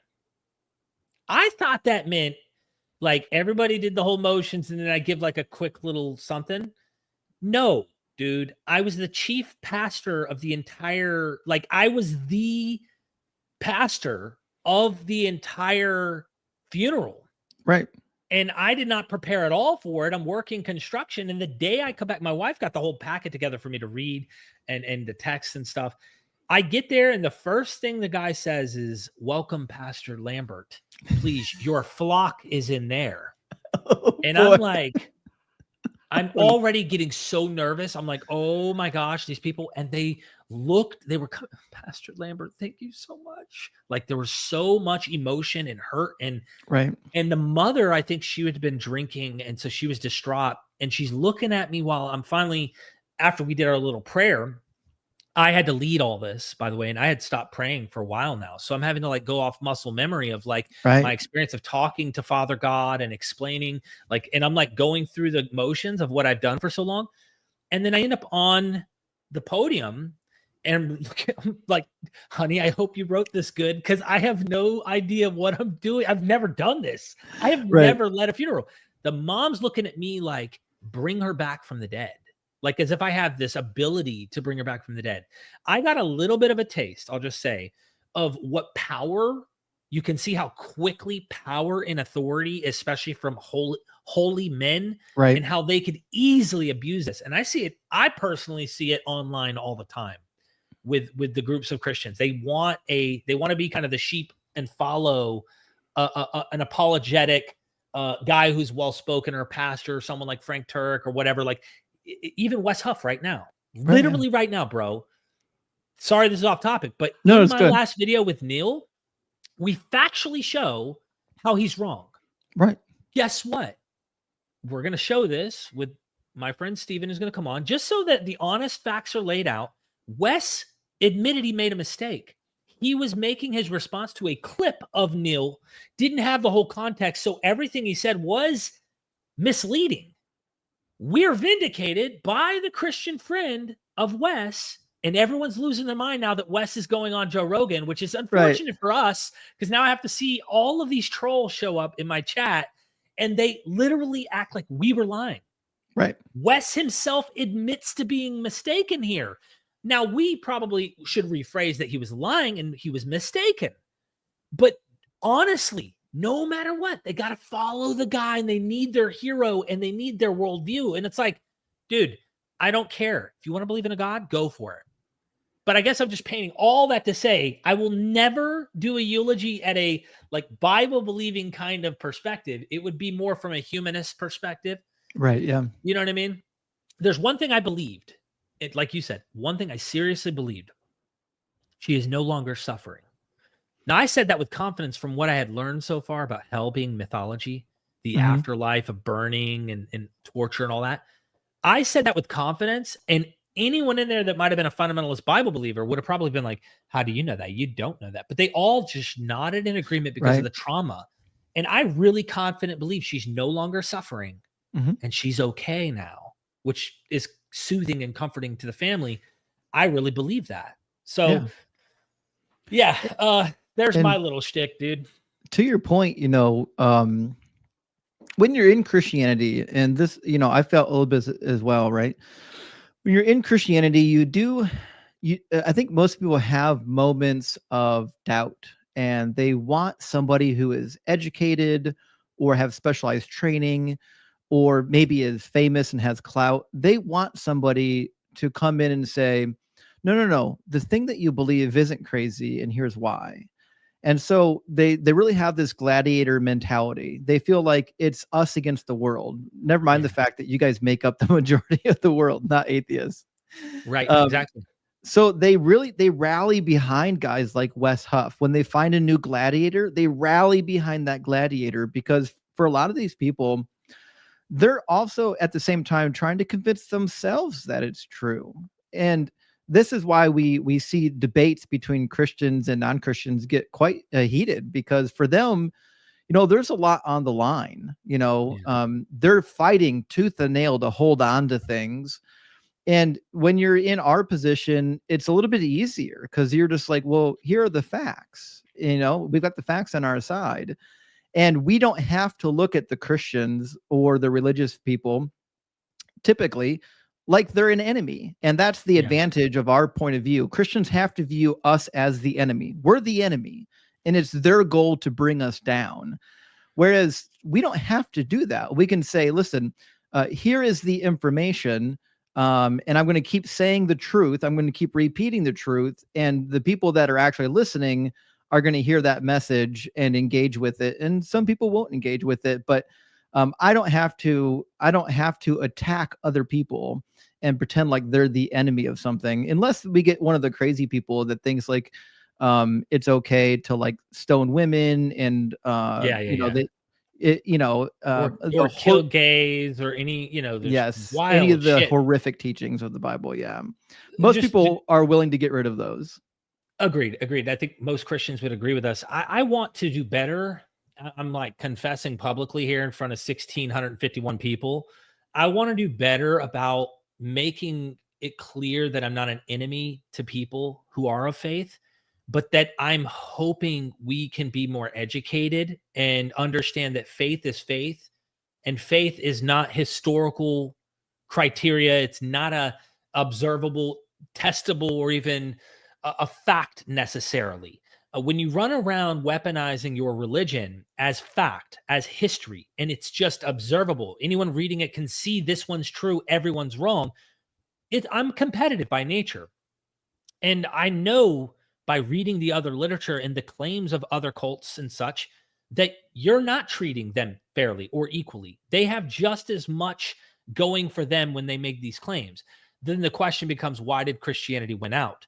And to me, Christianity is a very, I say generally, like the entire package of Christianity is like the bacteria. And I don't mean to mean this derogatory. I mean this in some type of form of saying it knows how to evolve into the new climate and survive. It is the kind of religion that will become the thing that it's in. Like Bruce Lee says, into the teapot, become the teapot, with water. Right. Christianity became Manichaeism when it got to the East. Christianity became Romanized. It became actual Roman religion in Rome. In Alexandria, it's very Gnostic-y, along with all Yeah. of the Greco-Roman, Hellenistic, Egyptian cults that were growing. It does so good to adapt and evolve to the environment that it goes into, which is why I think it was so successful. It didn't have the success due to the Holy Spirit caused it to have success. It's like any successful religion adapts or coerces its way Right.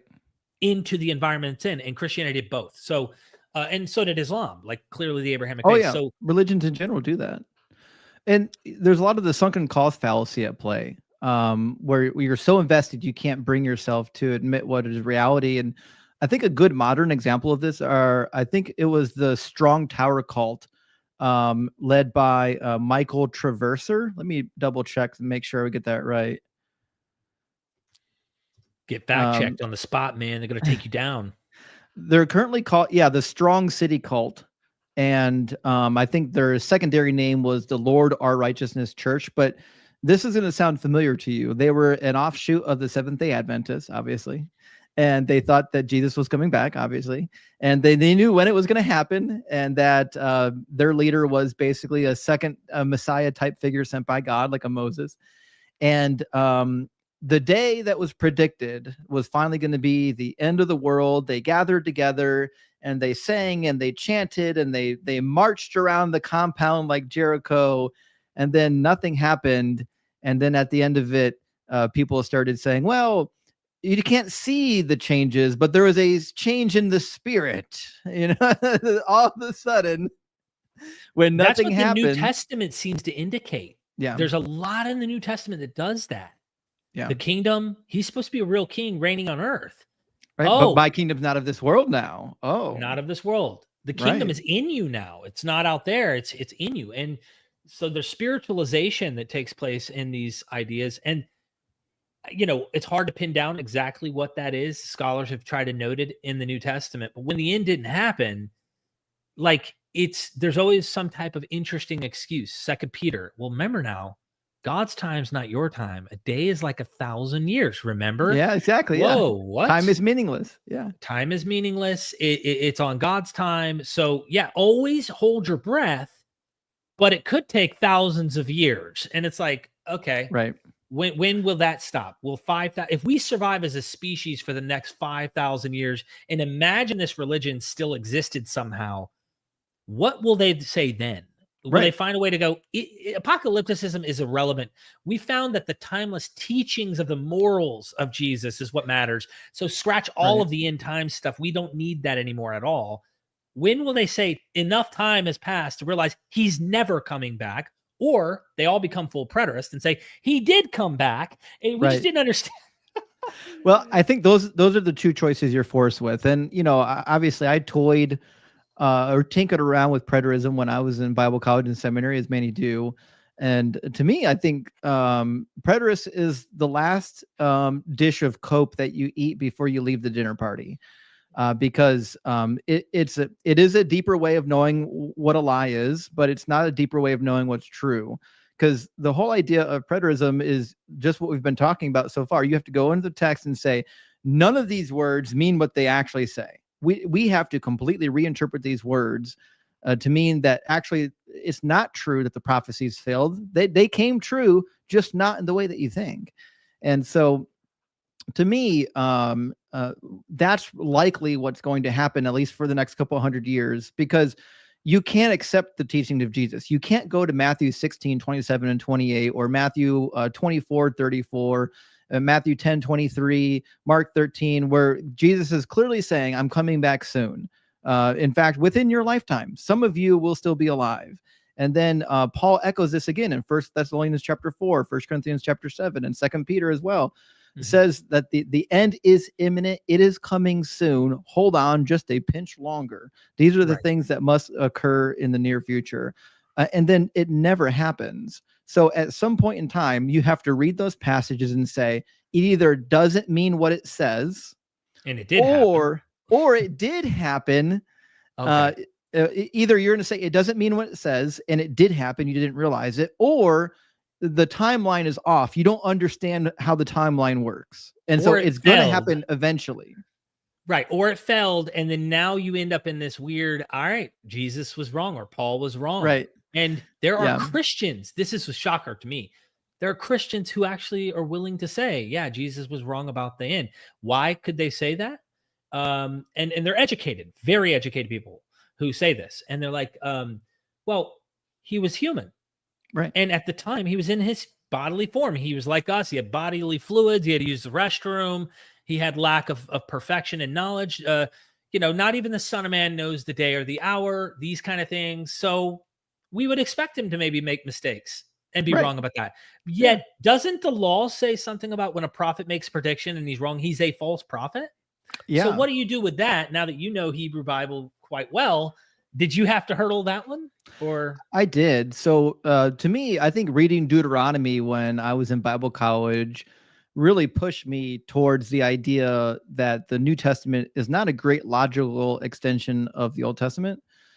Because if the prophet says even one thing that's not true, according to Deuteronomy 18, you got to kill the prophet. That's verse 20. If any prophet who presumes to speak in my name a word that I have not commanded the prophet to speak, or who speaks in the name of other gods, that prophet shall die. That's a dead prophet right there. So the minute Jesus makes predictions that don't come true, that is a false prophet. It only takes one false prophecy and execution is on your doorstep, and you're never going to guess what happened to him. The dude was executed for blasphemy. I was just about to be funny and be like, Justin, what if the Old Testament God is real? And because he lied, this Jesus guy predicted and was a liar, not really the prophet, Yahweh kills him by having him executed by the Romans. Right. I'm just saying.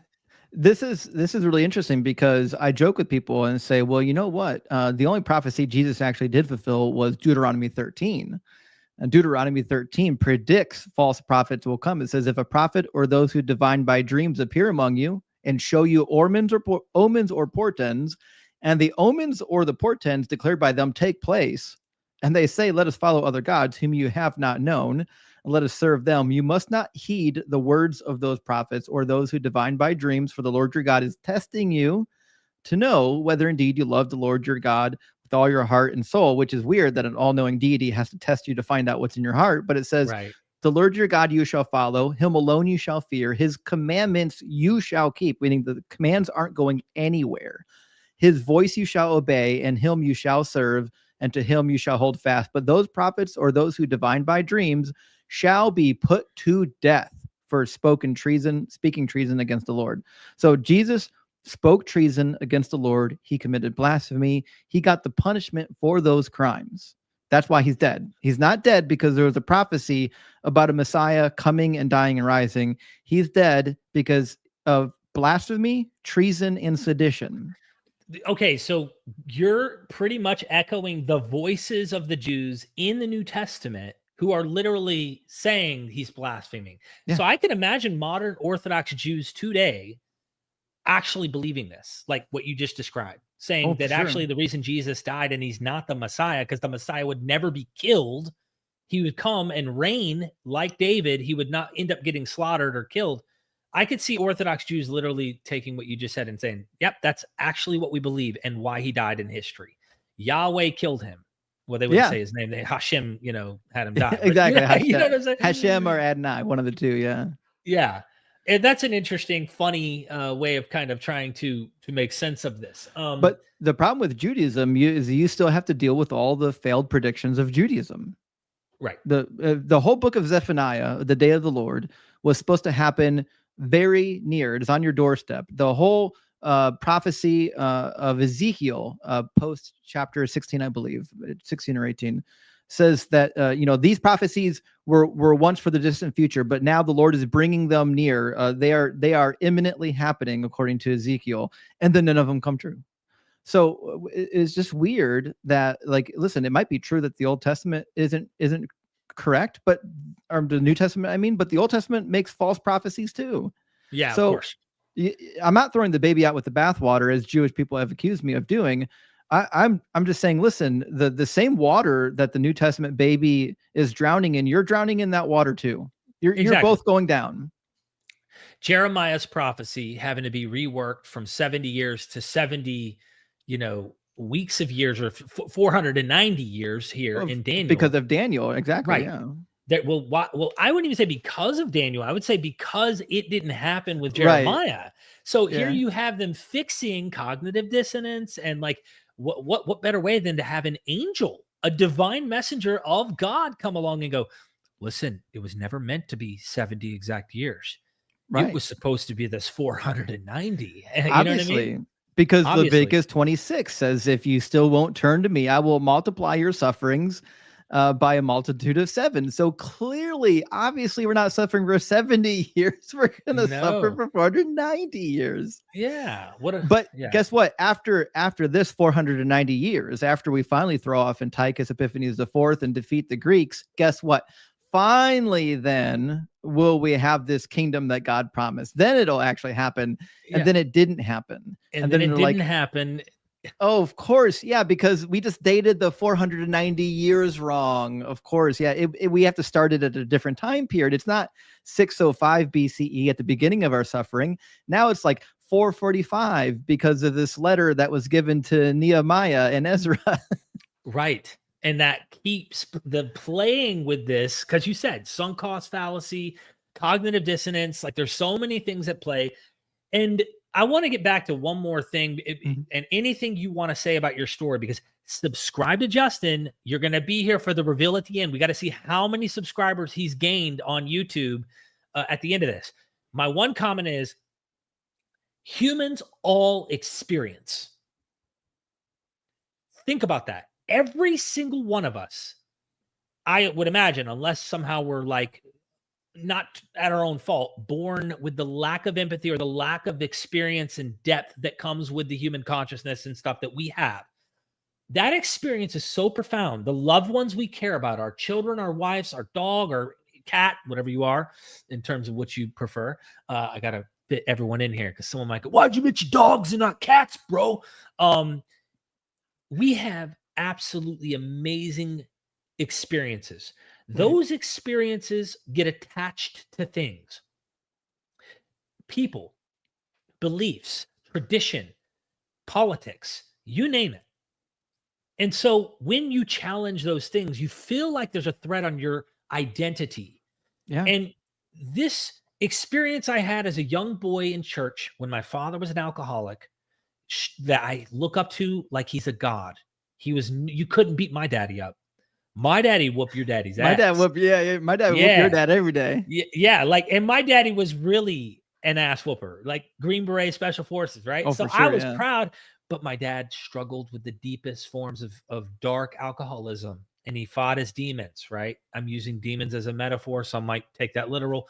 And I was in church, and the message that day, the sermon that day was, you've told lies and you had to lie about those lies. So there's this like piggy bank of sin in the sky that you have that is built up. It's like corroded. It's there, but it won't go anywhere until this blood comes and washes it away.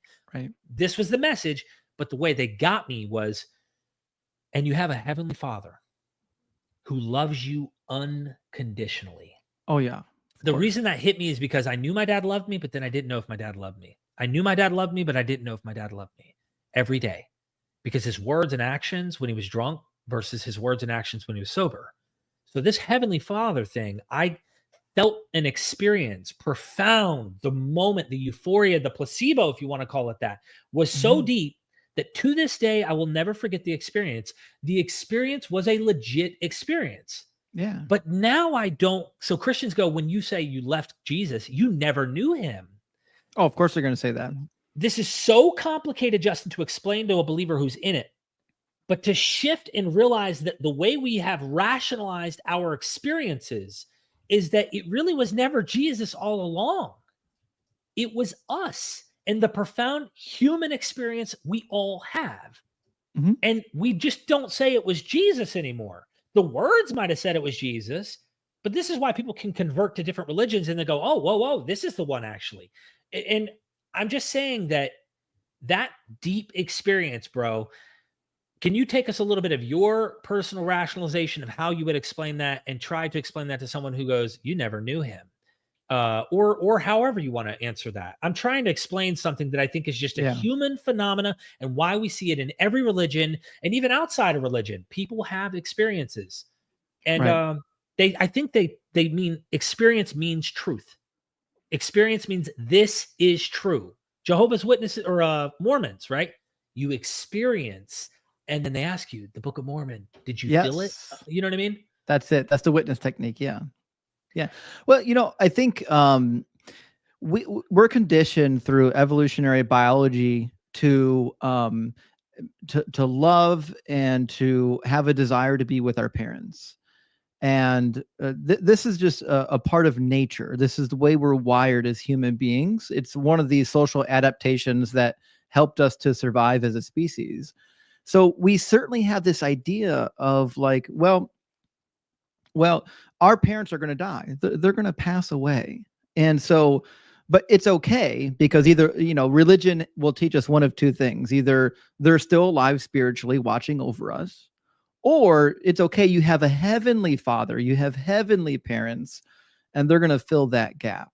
And so the God concept really fills that psychological need for a parent who loves us, is looking out for us, who is proud of us, who wants to take care of us, and even fight on our behalf. We're comforted knowing that we have this spiritual father who is fighting our battles for us. And what a comfortable idea that is. And then the cherry on top, if you really if you love this fatherly or motherly figure back, guess what? Well, at the end of your days, you won't experience death. The ultimate fear is got some sort of pacification, because guess what? You don't actually have to die. You can live forever. Right. And so, but so people, like you said, who will look at us and say, well, you were never a believer. Well, I would say to them, thank you for telling me that you've never read your Bible, because the Bible tells you that people will believe and fall away. It says in Colossians 1:22 and 23 says, he is now reconciled in his fleshly body through death, so as to present you holy and blameless and reproachable before him. And then listen to this: provided that you continue securely established in steadfast faith. So you are going to be part of that spotless bride, provided that you hold fast to the faith. And he says something Paul said, not Paul, but the author of Hebrews says in Hebrews 3:14, we have become partners of Christ if only we hold our first confidence firm until the end. And then Hebrews 6:4 talks about people as well that are potentially falling away. In Hebrews 6:4, it says, for it is impossible to restore again to repentance those who have once been enlightened and have tasted the heavenly gift and has shared in the Holy Spirit and have tasted the good word of God and the powers of the age to come, and then have fallen away, since they are crucifying the Son of God to their own harm and holding him up to contempt. So I get it. There is a passage in 1 John that says they went out from before us because they were never one of us. But right. That is just a cope from the book of 1 John. Everywhere else we read in the Bible, it says that we are only one of the elect if we hold fast to our faith to the very end. So nothing in the Bible teaches that Christians can never flip that switch of belief. Belief is a state of mind. You either believe it or you don't. Now, so that's what I would say to people who accuse me of never being a Christian. But I also just ask them, how could I possibly ever demonstrate to you that I was a Christian? Because if I asked you, how do you demonstrate that you're a Christian, you professing Christian right now, everything you tell me that demonstrates that you are a Christian would be true of myself. Exactly. So the fact of the matter is, the only reason why they engage in those discussions is because they want to find a way, rather than listening to what you're saying and saying, oh, that's really interesting, let me engage in that discussion. They want to find a way to say, you know what? I don't have to listen to anything you have to say because you were never a real Christian. It's an easy way out of it. And this channel, in their mind, they poison it even more amongst the, because they don't want their followers, of course, a lot of the apologists don't want their followers to end up listening to some of the stuff and possibly get doubt. This channel has been poisoned to no end by them. It has been completely discredited, and I get it. We do it back. I mean, yeah, I'm constantly coming back at them thinking, yeah, you guys aren't being consistent, but I'm trying to engage. Let's shift topics and get to super chats, unless you have something to put the bow on in terms of your narrative, because truth be told, Justin, there is much more you and I honestly should explore, and I'd like to have you come back and discuss some of these topics. You and I've been on the phone, and people don't even know those conversations where we know that there's some stuff we're gonna have to do some more collabing on. Yeah, there's some cooks in the kitchen here, and I'm excited to serve some dishes with you. I'm down. An engineer cooking. Imagine that. So want to go ahead and bump to supers? Yeah, let's go ahead and bump to supers, because there's a lot of good feedback I've discovered, usually coming from our chat community. and they bring up a lot of great points. There's a lot of times in the middle of my debates, I've had to stop and read a super because like, oh, that's a really good point. Yeah, I just didn't want to interrupt the flow and the story because No, it's all we'll right. go down a rabbit trail that opens up, a rabbit trail that opens up, and then we end up down in like 20 rabbit trails this way. Thank you for becoming a member of the channel, Farida Carolina. I really appreciate you. We appreciate the members here at MythVision. Hidden Gnosis, rock hard for Doug. Amen. Praise Doug, the rock of salvation. Hail Doug. You're going to have to tell people, because nobody on my channel probably who isn't already subscribed to you knows what the hell's going on with Doug. I understand why that might be the case. Yeah. So I discovered a while ago that Doug is actually the one true God. And Doug was prophesied in the Old Testament. In fact, you can find him in the likes of, Deuteronomy 28 and Deuteronomy 34. Obviously, he is the stone that the builders rejected. I don't know how anyone could not notice that. But also, we've got simple stuff. Like, remember when God gave the Israelites water in the desert? Yeah. Where'd that water come from? Doug? A rock from Doug, obviously. And that's why it says in Deuteronomy 32:4 that he is our rock and his work is perfect. And I've actually got about 30 passages from the Old Testament that prophesy Doug. Doug has fulfilled way more prophecies than Jesus ever will fulfill. But as Doug's prophet, I cannot let you go without knowing that Doug has a consort. So Doug has a consort, and remember, we've never seen rocks form. Rocks form quite literally over millions of years, and we know that nothing can be validated if you can't witness it with your own two eyes. Christians say that's why evolution isn't real, because you've never seen a monkey turn into a human. So this is Sharon. Sharon is petrified wood. She's stone. That means she's made of stone. So Sharon, we know, took 1,000,000 years to petrify, which means it must be a miracle because no one was actually there to witness it. So that means that she also is part of the Godhead because she's made of the same stone as Doug. And so together there are Doug and Sharon Stone, and they are your gods. Oh my gosh. So is there a son of Doug anywhere floating around? Well, there are various pebble deities that are holding the universe and making things go in the proper order, holding things together. But there's not too many rules of Dougism. He's not there to he doesn't need your worship or your barbecue like Yahweh, and he's certainly not going to turn anybody into barbecue in the form of hell. But Doug does want you to get stoned. Oh, okay. Not the stone from like the Life of Brian type stoned, right? Not but quite like, that. Okay. Just double checking. But yeah, you might see some Doug comments, but that's the situation with Doug. And Doug also, just so you know, every philosophical argument that has ever been used for the Christian God or the Muslim God, every one of those arguments easily applies to Doug. So just remember, Phil Bros, if you're watching this, every argument that you've made is equally as valid for a rock that I took out of my backyard and I glued googly eyes onto. That's how powerful your argument is, that it's almost a waste. Wow. Thank you so much for that tutorial, so that people aren't weirded out and thinking there's some like literal culty thing happening here in some, you know what I mean?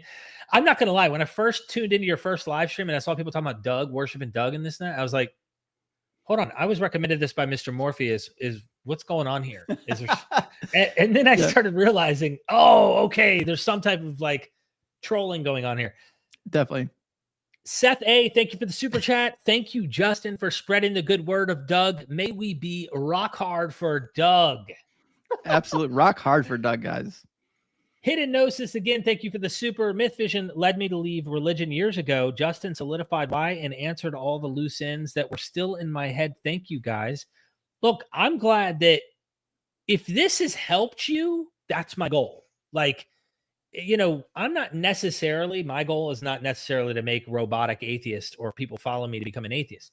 But if this is freeing, that's helped you realize like, yo, the threat of hell is dissipated in my mind. I'm not That's BS now. I realize that. Good. Right. Good. If you still think there's something beyond our comprehension, you believe, cool, whatever. We're not. I've seen you on your live streams, just watching you some. And when someone comes on and they've got like kind of an esoteric view and there's something like, oh, cool, thanks for calling, have a nice one. And you're like, it's like you're not against them. You don't have anything to fight on. You're like, okay, Yeah. So that's a good point, because a lot of people think that I'm an atheist, that I just hate all ideas of God.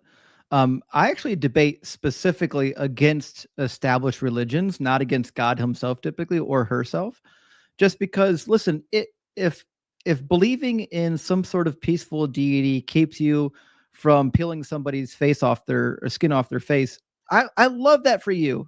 Take that God. There are various forms of God that have helped my siblings overcome alcohol and drug addictions, and I love that for them, right? Mhm.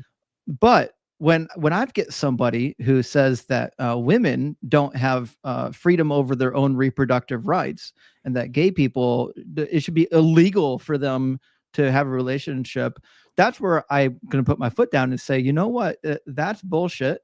Here's why it's bullshit, and here's why your book is the most horrific thing ever written. Wow. Thank you for that answer. Planet Peterson in the house. Justin on MythVision.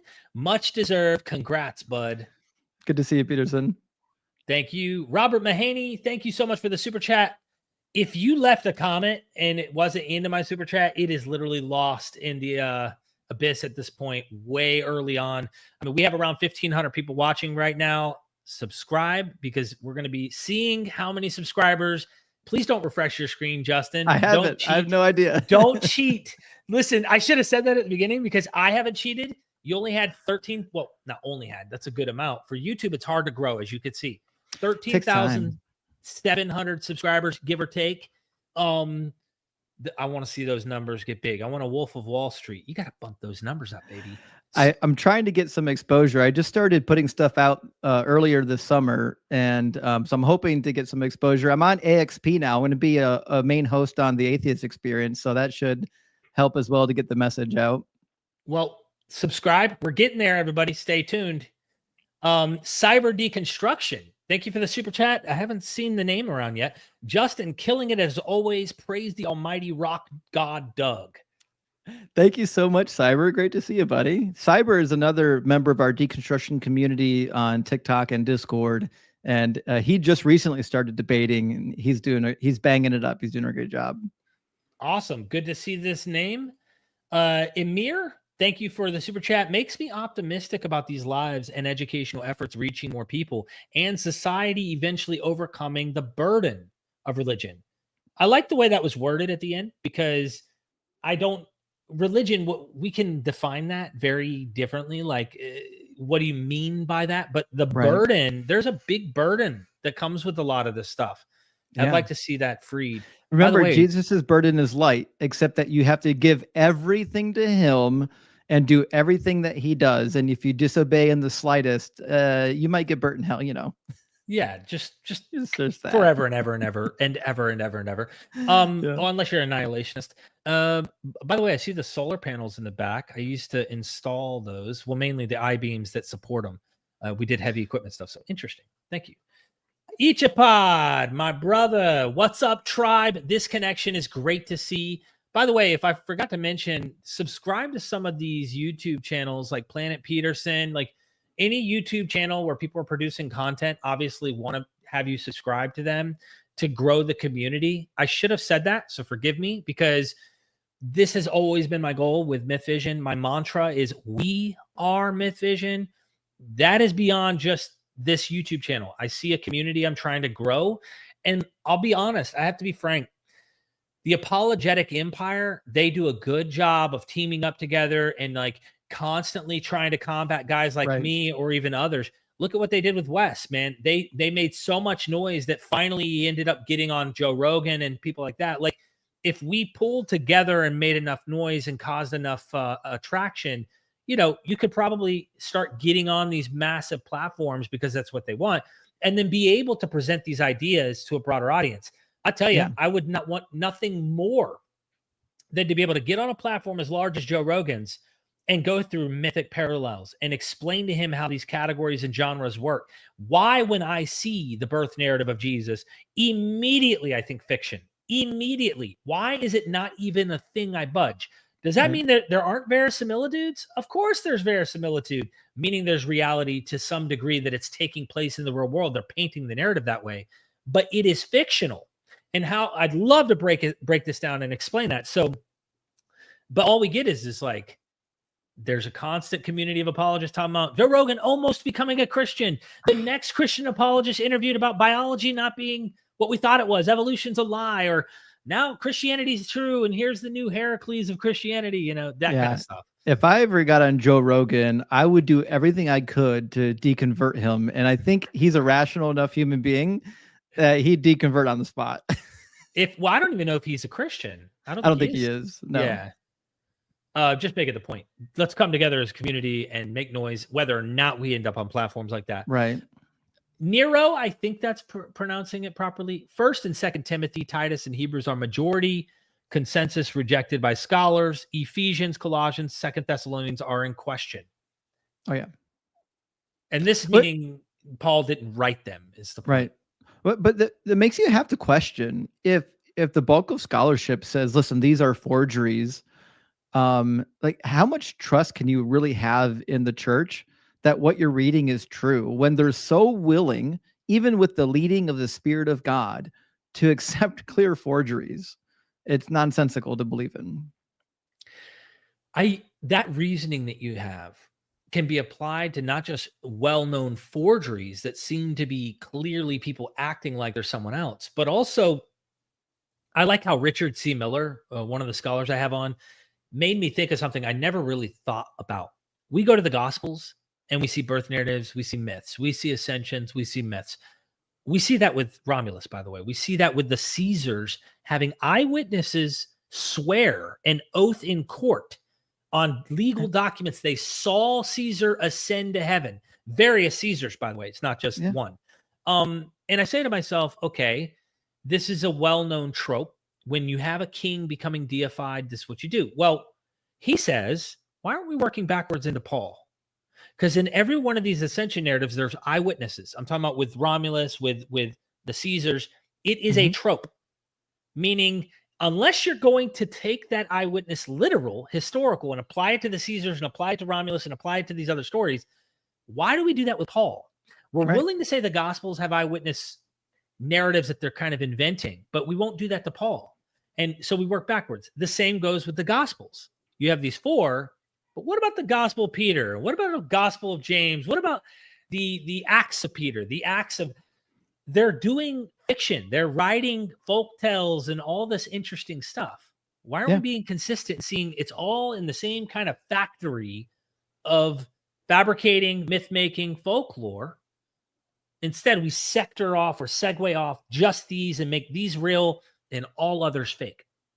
Yeah, especially, if you read any of the Gnostic Gospels or you read any of the Christian pseudepigrapha, and like we've got the infancy Gospel of James and all kinds of stuff. If you read these stories, they read a lot like the Gospels. But it's clear that they're fiction. Like if you read the Acts of Paul and Thecla, like the Apostle Peter is flying. They're having a wizard's duel with Simon Magus. Yeah. For all intents and purposes, that letter or that story and the Acts of Paul and Thecla doesn't read all that much different from the New Testament. So if we don't believe that the Acts of Paul and Thecla are true and that it is some form of mythological, historiography, then why are we saying that the Gospels are anything different? They're clearly in the same genre of text. I mean, I don't know about you, Justin, but like a guy flying or milk coming out of Paul's neck after being beheaded or whatever the weird thing that people go, oh, yeah, that's legend, that's myth. I don't know about you, bro, but when people walk on water, when they multiply these loaves and fish, when they name the miracle or born divinely by miraculous birth, when you see an Acts going just Luke's, if you grant the same author wrote it, whatever, it doesn't matter to me. At the end of the day, you're reading these narratives where there's one fantastic thing after another constantly occurring in this text. I see the same thing in terms of category of myth legend making In those texts, yeah, maybe this author is rooted in using Josephus, and maybe he is trying to write a historical fiction, but fiction nonetheless. And I just don't get why we could look at these and go, oh, hold on, they definitely would not say Peter flew. That's bullshit. That's way too far. That's fiction. Oh, but Peter's handkerchief can actually heal people, or Peter or Paul's handkerchief. I know. Or the list goes on and on and on and on of fantastic things that are described in Acts.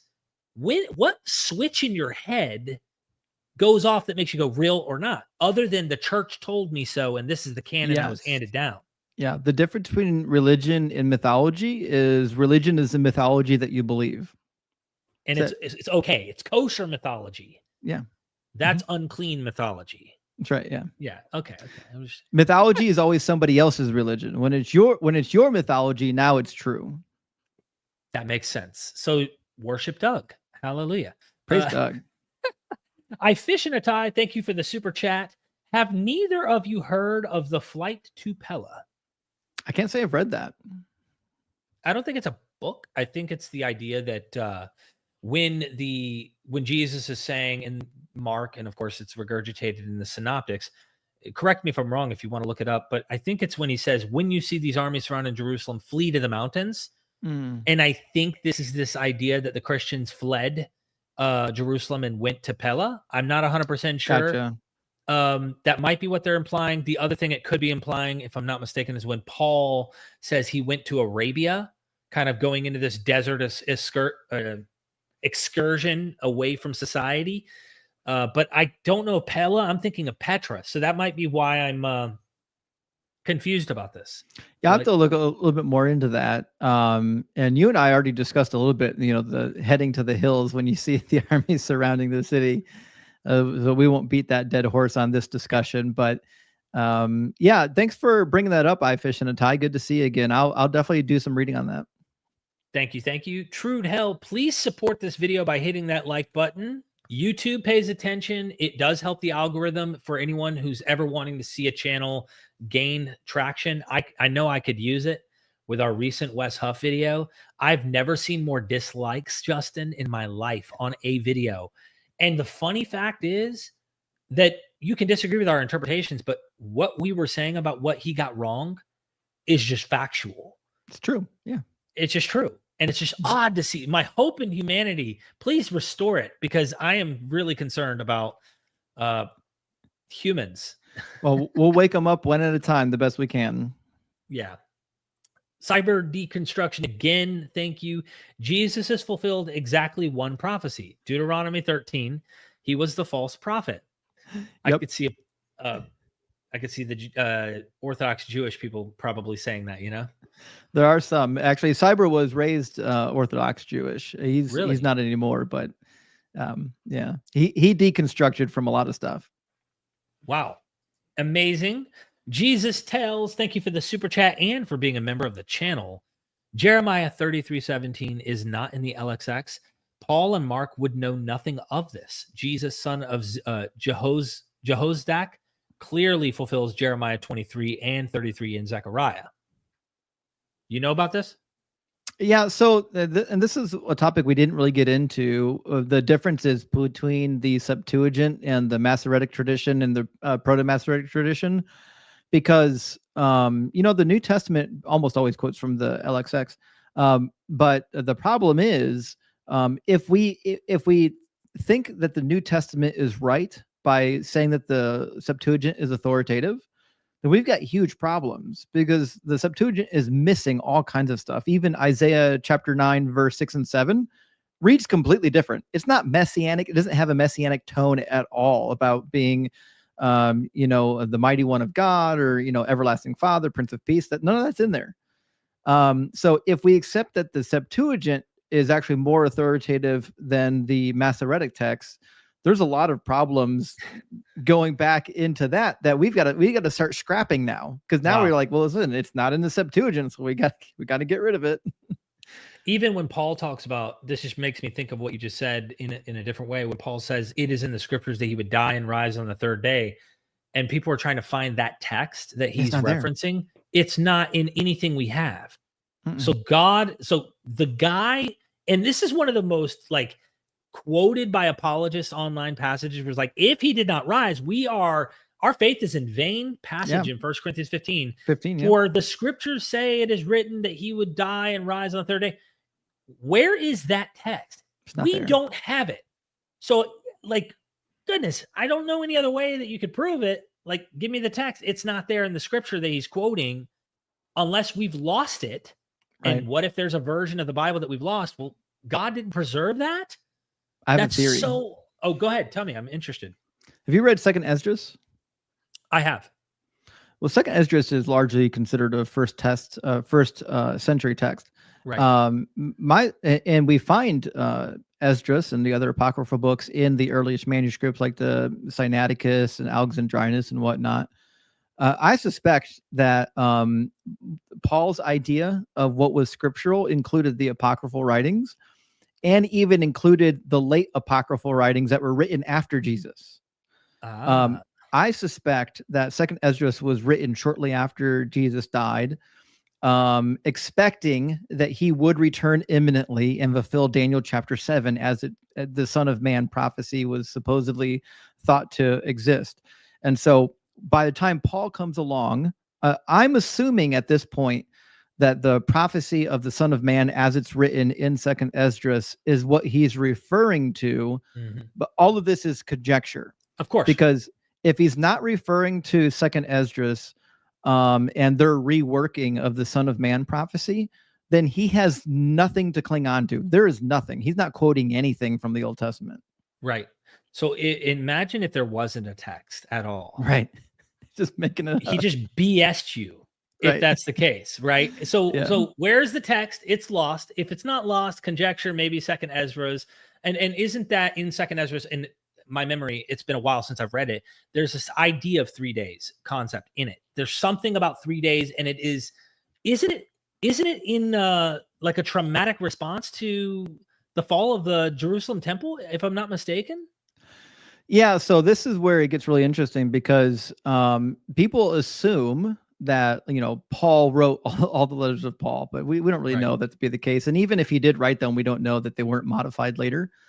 But when it comes to like what, did Paul quote from 2nd Esdras? Well, 2nd Esdras does definitely touch on what you said, the fall of Jerusalem. It seems to be implied there. And it also seems to be dealing with the coming of the Son of Man prophecy.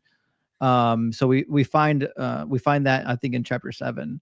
So it's probably the case that before we have the text that we know of as 2nd Esdras, part of this text was probably already circulating in the Christian community. It's a rolling kind of thing in a way. As a standalone tradition, just like, when you read through the book of John, the authors, because in chapter 22, the authors call themselves a we. It's clear that they are collecting other people's testimony and assembling them into a text. And 2nd Esdras was probably like that. There were probably already early forms of that book that people were circulating or quoting to each other that got put into the book that we know of as 2nd Esdras, which is why I would say that Paul is probably referring to this tradition, even though the text that we have has elements that would post-date Paul. Got it. Okay. And the other option is that this was possibly a later text. I know it's not the consensus of scholarship, but like if 1 Corinthians is interpolated or later material, which some have highlighted, I know that Robert Price brought it to my attention very early on, was where are the Gospels mentioning 500 witnesses? Right. They don't. You don't think they would mention that in the Gospels if Paul wrote this earlier, that there were 500 witnesses? Now, who are they? Where are they? Even Dale Allison Jr., who's sympathetic to apologists, but also is very critical, is like, do not use that as an argument. That's like saying 1,000 people saw Doug descend from heaven in the form of a rock. Like, who are the 1,000 people you just made up? Like, you don't know. You have no way of verifying.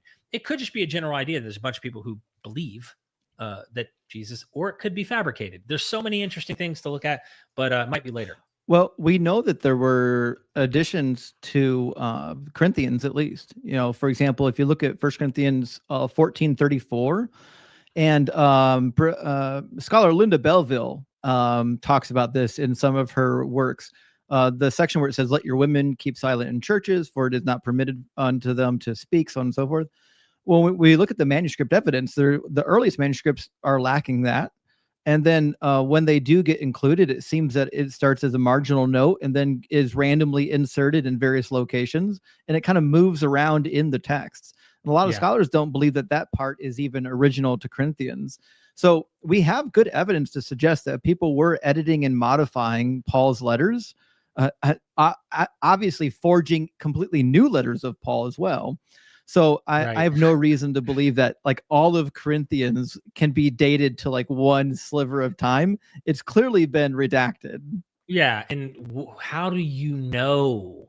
Like, you know, the confidence level should be not so strong. It shouldn't be that high. Marduk, the god Marduk in the chat out here telling us we too rock. Thank you so much, Marduk. We appreciate Good to see you, Marduk. Thanks for taking Tiamat out too, by the way. Well, I don't know. Tiamat might be cool. I don't know. We might need to check Tiamat out. She wasn't all that bad. Yeah. Okay. So then I take that back. She was just a little chaotic. Yeah. I take that back. Thank you so much. eFont81. I appreciate Derek and Justin's stamina. Justin's got way more stamina than me. Like, you can tell him what I said to you the first time I communicated with you. Oh. Yeah, I don't listen. I don't know if I've got like adult ADHD or hyperactivity or something, but when I get into a debate, I can't stop it. I got to keep going until I feel like I've sufficiently beat the horse into the ground. So sometimes it turns into a 12-hour live stream. Who knows? I cannot imagine. The other thing is how you like the kind of conversations you endure. That's the hardest part for me because I don't know. I couldn't tolerate dealing with that much. Your patience is unbelievable. You have like a Heracles strength patience. And I really have zero time for that. I could talk to scholars, academics, but the tension and absurdity sometimes you deal with is over the top. I Fish and a Tie is back. Thank you for the super chat. If Jesus were not special, why was James murdered for not denouncing him? Why was James Ossuary inscribed brother of Jesus? Because Jesus was special. I may not fully understand the question, but like I don't, for example, the idea that Jesus had a brother named James, I certainly don't disagree with. But you got to remember the original Hebrew name would have been like Yaakov, which was an incredibly popular name in the first century. So the idea that Jesus had a brother, his name was Yaakov, and we actually have an ossuary with the name Yaakov written on it, I don't find to be particularly interesting. But like, even if we accepted that this was the brother of Jesus or anything like that, I think it's interesting that like his death was treated as just a mundane death like anybody else. Yeah, in Josephus. Yeah. So I don't know that he got murdered for denouncing him, according to Josephus. Yeah. So that would be the first question. I'd almost want to start with the first thing. If Jesus were not special, like every person is special to other people. Like, so someone, I imagine, I'm not gonna say every, don't take me to the bank on that. Someone might be out there that just is unfortunate, doesn't have some special place in someone's life, but like people are special, period. And if you're saying this because you're kind of upset about some of the things we've said today or something, you can still think Jesus is special.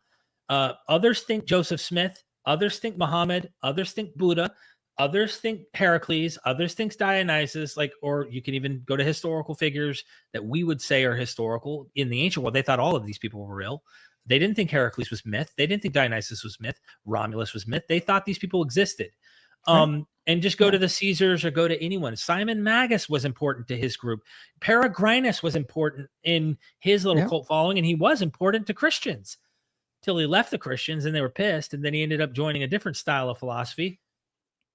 I don't know. If you want to say Jesus was special, I think he was special to those people who followed him. If not, why make a cult around him? Right. And, the Jewish people were very fond of their rabbis and their miracle workers. We've got Honi the circle drawer and Eleazar the exorcist, and even Hanina ben Doza performs quite a number of miracles recorded in the Talmud. So like these ideas of like the Jewish miracle workers are a dime a dozen. We've got a bunch of them. Yeah. So We agree Jesus was special. We might disagree about, I mean, I don't know. It's a little subjective, like to how we'd answer that kind of question in that way. I like Godly Entertainment Live. Thank you so much. I like to entertain the idea that souls could just be the next step in evolution for physical beings. What if souls are just a natural part of the world and death is the process that leads to that? Certainly an interesting thought. You know, when I was already deconstructed and kind of thinking about the idea of a agnostic deity, I kind of came up with this concept that it's possible that there is a higher power, but it was like a super evolved entity that was like a naturalistically evolved entity that we would just refer to as God because it's so higher than us, but not something supernatural. Absolutely. Absolutely. Let me get the next one here. Thank you so much for that, by the way. Godless Granny, thank you for becoming a member. And go subscribe to the YouTubers here. She's got a YouTube channel. She's doing a lot lately as well. Oh, her stuff is great. Yeah, she had me on for an interview. Has she interviewed you yet? Or? Not yet. Not yet. Maybe we'll get there. Yeah. Yeah. Josiah, thank you for the super chat. Recently discovered Justin, already subbed. I'm atheist, but how do I discuss with him about God existing or operating outside of our time? Well, I've always maintained that if you believe in something that exists outside of time, that it's existed for no amount of time, or it exists in a world in which action and thought are impossible, because you can't have an action, you can't have a thought, you can't do anything that requires sequencing without time, which means anything that exists outside of time is just inherently illogical. You can't have a God that created time, because time is necessary for the act of creation to take place, because the act of creation is an act. It's a change of states, and a change of states has a before and an after state, and anything that has a before and an after is obviously within time. So the idea of this timeless, immaterial thing and way out in outer space, to me, just doesn't make any sense. Thank you so much. Easy Shada, thank you for the super chat. Wasn't Iran attacking Israel supposed to be the start of Revelations? Pretty sure I heard that all my childhood. LOL, the king to the north. Yeah. There's always something with that. Every war is the new end time. It's now it's happening finally this time. Last time we were just wrong. This time it's really the end. And then another one, like we can be prophets ourselves and be accurate about how wrong it's going to be. Yeah. Each time. Forgive me if I butcher this. Gugomo, thank you for the super chat. Thanks for the interesting topic. I believe the tale of Jesus is much more profound when we take it as a piece of human history and literature. So, mythic, legendary trope, I can dig it. Like, I like as a story or as a powerful lesson of something, you could do that. I think there's something to it. You could also pick it apart morally. So, yeah, okay. Let me get this next one here. Justin has to go check on Doug and his consort to make sure that they're safe. And I'm going to continue. Give me 1 second. John 316 in the chat. Thank you for the super chat, John 316. Usually people with names like that are like antagonistic to what we do here, but thank you so much. Tiger Shark, Hell Satan. Thank you for the super chat, Tiger. When people say that, I always wonder, do you really believe in Satan, or are you what's really going on? Or are you just using him as an avatar against the biblical God? Because Satan's become the enemy. These are things I always wonder. Did I already go over this? Marduk, you gave me another one. You two rock. Thank you so much, Marduk. Don't worry, Justin, I'll be right back. Godly Entertainment Live, what are some of the more human-friendly gods you two have heard of? Hopefully ones that aren't as inconsistent as biblical gods. Human-friendly gods. Human-friendly. Prometheus. I like Prometheus. The story of Prometheus bending over backwards as a titan who helped the gods defeat the titans, and yet himself became a sacrifice, if you will, on behalf of humans. Literally becoming, if you will, using the language, crucified to a rock. And I think that the difference between him and Jesus is he was in the myth perpetually suffering on behalf of humans for bringing them fire and stuff like that. So question is, What are some of the more human-friendly gods you two have heard of? I personally think Prometheus is a really good example of someone who goes out of his way to give knowledge, to give fire to the humans, and even sacrifices his own state as a titan and own well-being to being killed and crucified, if you will, or stuck to a rock where his liver's eaten every day and regenerated and stuff. So he really bent over backwards for us humans. That's the god I would pick. What are your thoughts? I always liked the original fatherly old man with a beard by the source of the two rivers, El, from the Ugaritic pantheon, who is not afraid to get drunk at a family dinner and say some unmentionable things. And he seems very real. Like he's got kids that are like fighting with each other, and he's just trying to keep his kids happy.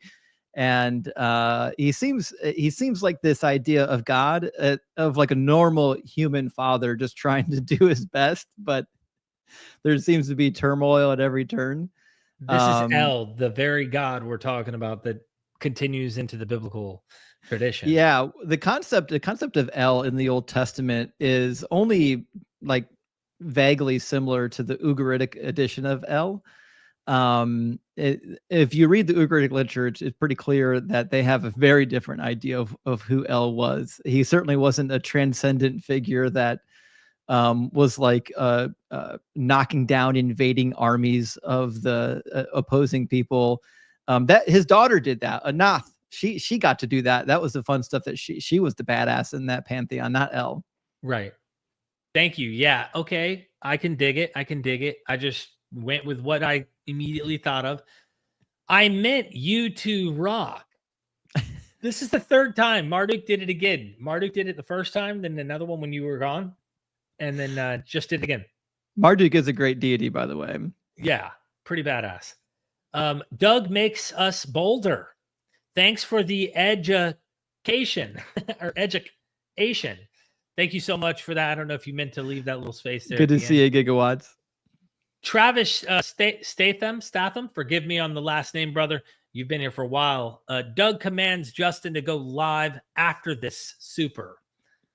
Are you going live today? I apologize. I won't be live this week until Friday. I'm on time off from work, and so I'm just chilling with my son, and we're doing fun stuff and trying to enjoy our time off before we have to resume normal work and school operations.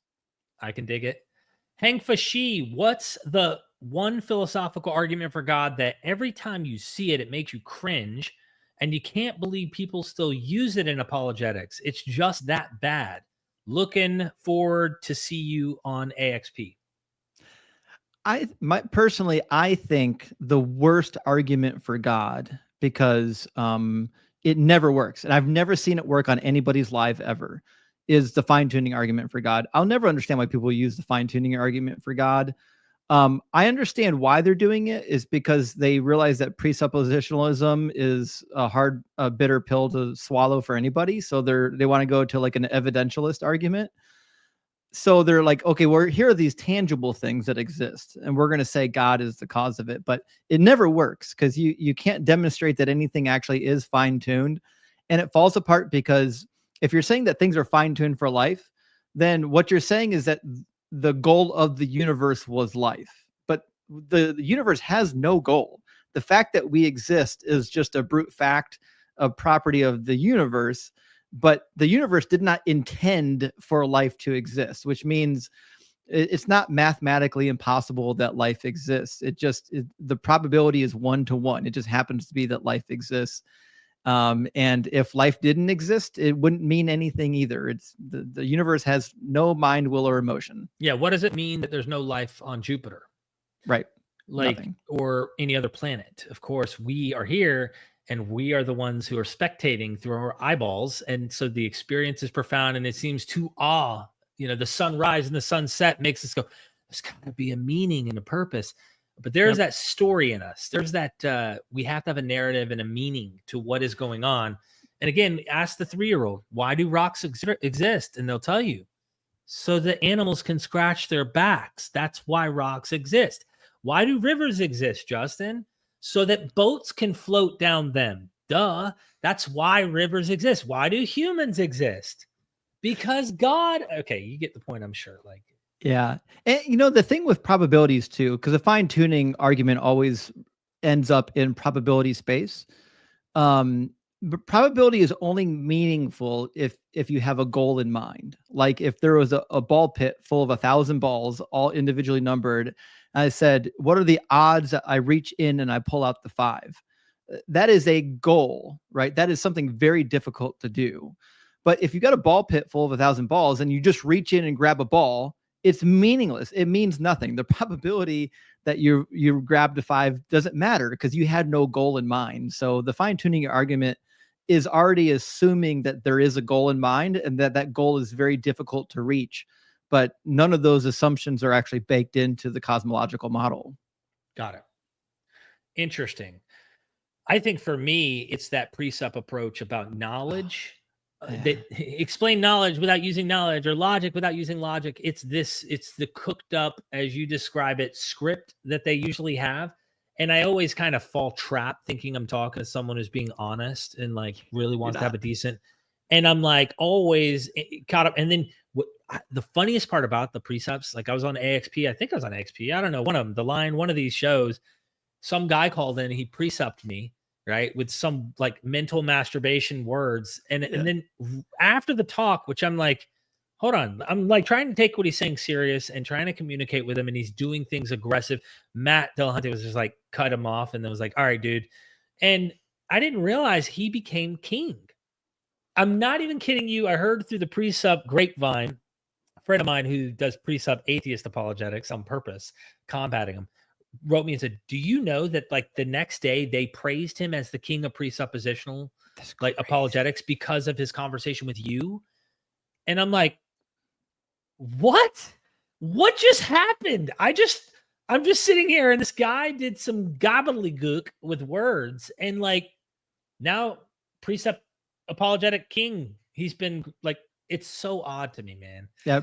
Precept's the worst apologetic alive. And I know it's successful, but it's only successful on people who don't know the script and are willing to concede points that have embedded presuppositions that they didn't realize it when the point was being made, that there was these bad other presuppositions built into it that they weren't willing to accept, but they didn't realize they were accepting at the time when they agreed to the other one. Right. And but when you sit down and actually think about it, it all falls apart. They have a script. And as long as you follow that script and you don't deviate from the script, they can get you to admit all kinds of weird things. But if you just go slowly through it and talk about each point, it almost always falls apart, which is why they get so frustrated talking to me, because I don't agree with a lot of their presuppositional points.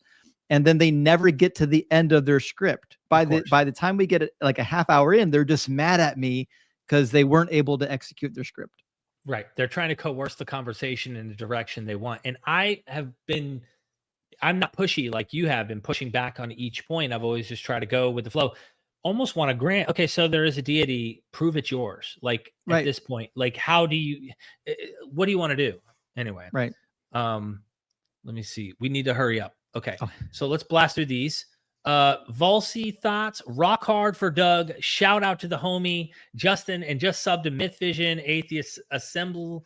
I think this is a YouTube channel with that profile picture looking so swag. Go subscribe.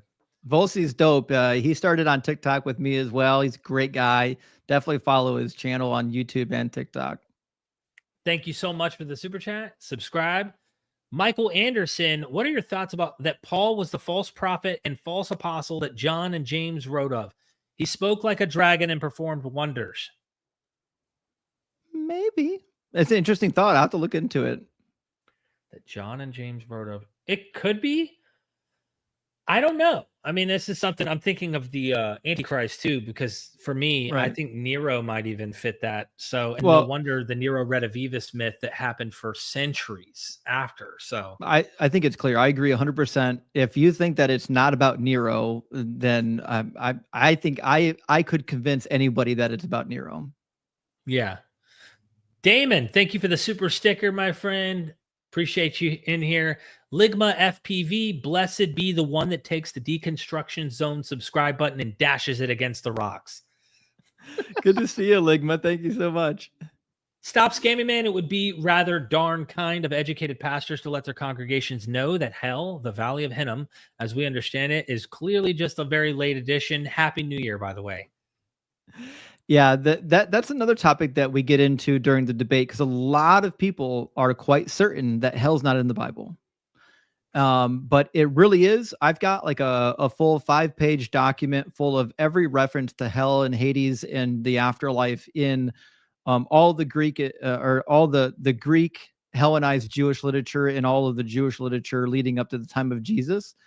And so hell really is in the Bible. And right now, pastors trying to subvert the cruelness of hell by softening it to annihilationism or anything of that nature. I'd love for you to come to my next live stream and we could talk about what both the text and also the culture said about hell. When Jesus says Gehinnom, we know that that's not a metaphor he's employing. He's talking about a literal place where people are burned and tortured. Thank you. Thank you. Stop Skimming Man again says, you seem unaware of the excellent case for Bible prophecies about the apocalypse being correct. I recommend the book, The World Will End Very, Very Soon, 100th Anniversary Edition. I'm definitely not unaware. There is no case for a biblical prophecy about the apocalypse. Even the book of Revelation clearly is intended for the first century audience. Yeah, it's clear in the references to Nero and the Parthian army and everything else that was happening at the time period. And that's why almost the bulk of scholarship says that, while they're not preterists, they agree that Revelation was for the first century. I agree. Josiah, last one here. Can Justin prove that our time isn't nested inside another timeline? Time stops for Sims when I pause, and I can still do things outside their time. Yeah, that's a great question, actually. Yeah. I had this conversation with somebody recently. To fix the issue of time, you have to assume a second timeline, that God exists in a God timeline and that we exist in a not God timeline, right? So at that point, though, what you've done, though, is you've conceded a point that you can't have a God that is completely outside of time. You have to have a God that is inside of time for like even logic and rationality to work. But we know from science that space and time are intricately linked. So that means you now have to believe in a God that has a theory of time where time is not either an emergent property of matter or that it's not somehow a fundamental property of the universe. So now you've disconnected time from the way time is scientifically spoken about. And I just don't think that that's coherent. I think that my theory of time is coherent with logic and coherent with science. Whereas now rather than just proving your God exists, you have to prove that there's a whole different theory of time that it can accommodate your God. And I think it's just easier to assume that since we're on an infinite timeline where matter, space, and time go infinitely into the past and infinitely into the future, that your God just isn't necessary for anything. If all of matter, space, and time has always existed in some shape or form, then your God's just not necessary for it to come into being. Couple more supers here, Justin, if we can blast through them. Guys, we got a hard stop here in a few minutes, and I want to do this update and show everybody the subscriber count and see if we can't get many of you watching right now to subscribe right now to blast him past 14,000. We have Stop Skimming Man saying, on fine tuning, some of it is based on models involving dark matter. While I'm no scientist, the YouTuber and theoretical physicist Sabine Hassenfelder says dark matter has been failing very hard against recent data. Yeah, so the issue of dark matter is obviously it's a theoretical model, and there's data points that are for it, and there's data points that would probably work against it. But my particular cosmological viewpoint doesn't need dark matter to exist. It's meaningless to me whether dark matter exists or not. The fact of the matter is, if the universe has always existed and always will exist, so I believe in the Big Bang, Big Crunch, or the rebound model, where it is a constant state of expansion or contraction, at some point in time. if that's the case, then it really doesn't matter to me if dark matter exists. We know that there is something causing the universe to expand. The rate of expansion, the acceleration, is slowing down. Eventually, the acceleration will slow down completely, and most likely it'll go back in on itself. So, yeah, I mean, if they disprove dark matter tomorrow, it wouldn't mean that God existed. They could do it. In fact, I could just concede, cool, dark matter doesn't exist, but neither does God. Thank you so much. Shishi, did you face any ostracism from friends or family when you became an atheist? I'm facing a lot of it. I was lucky I did not. In fact, my friends and family are very kind about it. They don't care. But like I said, my experience in Christianity was not fundamentalism or extremism. So, in my circles of people, it wasn't a huge ordeal, but I know through meeting people in the deconstruction community that a lot of people are ostracized, kicked out of their homes, shunned even. Yeah. Sorry if you're going through that, Shishi. Michael Anderson, it isn't about Nero. I could convince you. Someday you can reach out and I'll lay it on you. Yeah, I'll pass. Unless you have a PhD, I don't think you're going to have much luck on that one, because they can call you, right? They can call you on your show. You're more than welcome to call into my show, and I'll demonstrate to you why it's about Nero. Thank you, Michael. Okay, everybody, have you subscribed? This is it. After this, it's eternal conscious torment. If you don't join, like, Doug is a loving God, okay? But don't make him not loving. So anyway, subscribe right now. Let's zoom into this joker. I'm going to count 10, 9, 8. Let me actually put this here. It's at the precipice. Literally, the link is right here, right now. 7, 6, 5, 4, 3, 2, 1. 0.5. We're at the edge. 0.00007 Okay. Everybody, did you subscribe? Press 1 right now in the chat if you've subscribed. Just hit that 1. We're at 16 away. I'll most likely have that 16 by the end of the day. So we should have it like in 5 seconds. There's no reason we can't break the 14K right now. Oh shoot, we're at the edge. We're only 6 away now. Okay, come on. We're at the doorstep with the power of Doug. Oh my gosh, I'm updating 13.9. But see, you can see the actual amount, right? Like I've got studio open. Yeah, we're at 4 away. We're 4 more away now. 4 more of you blessed members. Get your wings. Join right now. Let your sins be forgiven. We only need 1 more. We're 14. We're 1 away. There we go. We're at 14. Bada bing, bada boom. Thank you so much, guys. Thank you. Any final words from you, Justin, as we wrap up? And I hope more people will go subscribe. Yeah, I mean, Derek, thank you so much for having me on the channel. You've been a big inspiration to me as well. I've been watching your channel ever since the Robert Price days. And so, I've been enjoying your content for so long that it really is a treat that you would even have me on and talk to me. I feel like I have a little bit of like imposter syndrome in the community because I'm getting to talk to so many influential people that have helped form and shape where I'm at now. So, just so you know, like, yes, I went to Bible college, I went to seminary, but even the content that you're producing is teaching me still. Like, I'm learning from your content. A lot of people think that once you've gone through school, you have nothing left to learn, but that's not true. You always keep learning, and your channel is a great source of information. Thank you, man. Well, I've learned already from you a lot, and I'm continuing to learn. And we've been talking, and I'm going, okay, we got some collabing to do and more knowledge. Thank you for the compliment. I really do appreciate it. It means a lot, especially when you get harassed, if you will, by nothing but negative comments from people. You liars, you don't know what you're talking about. It's like, I guess no one at Oxford and Harvard and Yale and any of these professors and academics who literally talk about this 24/7 have any clue. But your pastor in Bubblegum, Alabama Yeah, he's got the answers. You know what I mean? That's it. Yeah. Pastor Bishop Apostle Bob III. He's who went to a Bible college in some church basement in Swamp Bottom, Louisiana. That's the guy that knows it. Thank you, John O'Neill. 2024. Happy New Year, everybody. 2025. Thank you so much. Everybody, never forget. If you have forgot, please subscribe. Don't forget to subscribe to our friends, our guests that we have on. Like their videos. Let them know that MythVision sent you. But a lot of people forget, and I hope you never do. We are MythVision.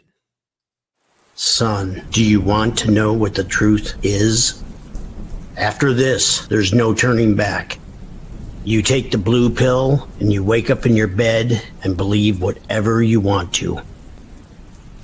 You take the red pill and you stay in Wonderland, and I show you just how deep the rabbit hole goes. Remember, all I'm offering is the truth, nothing more.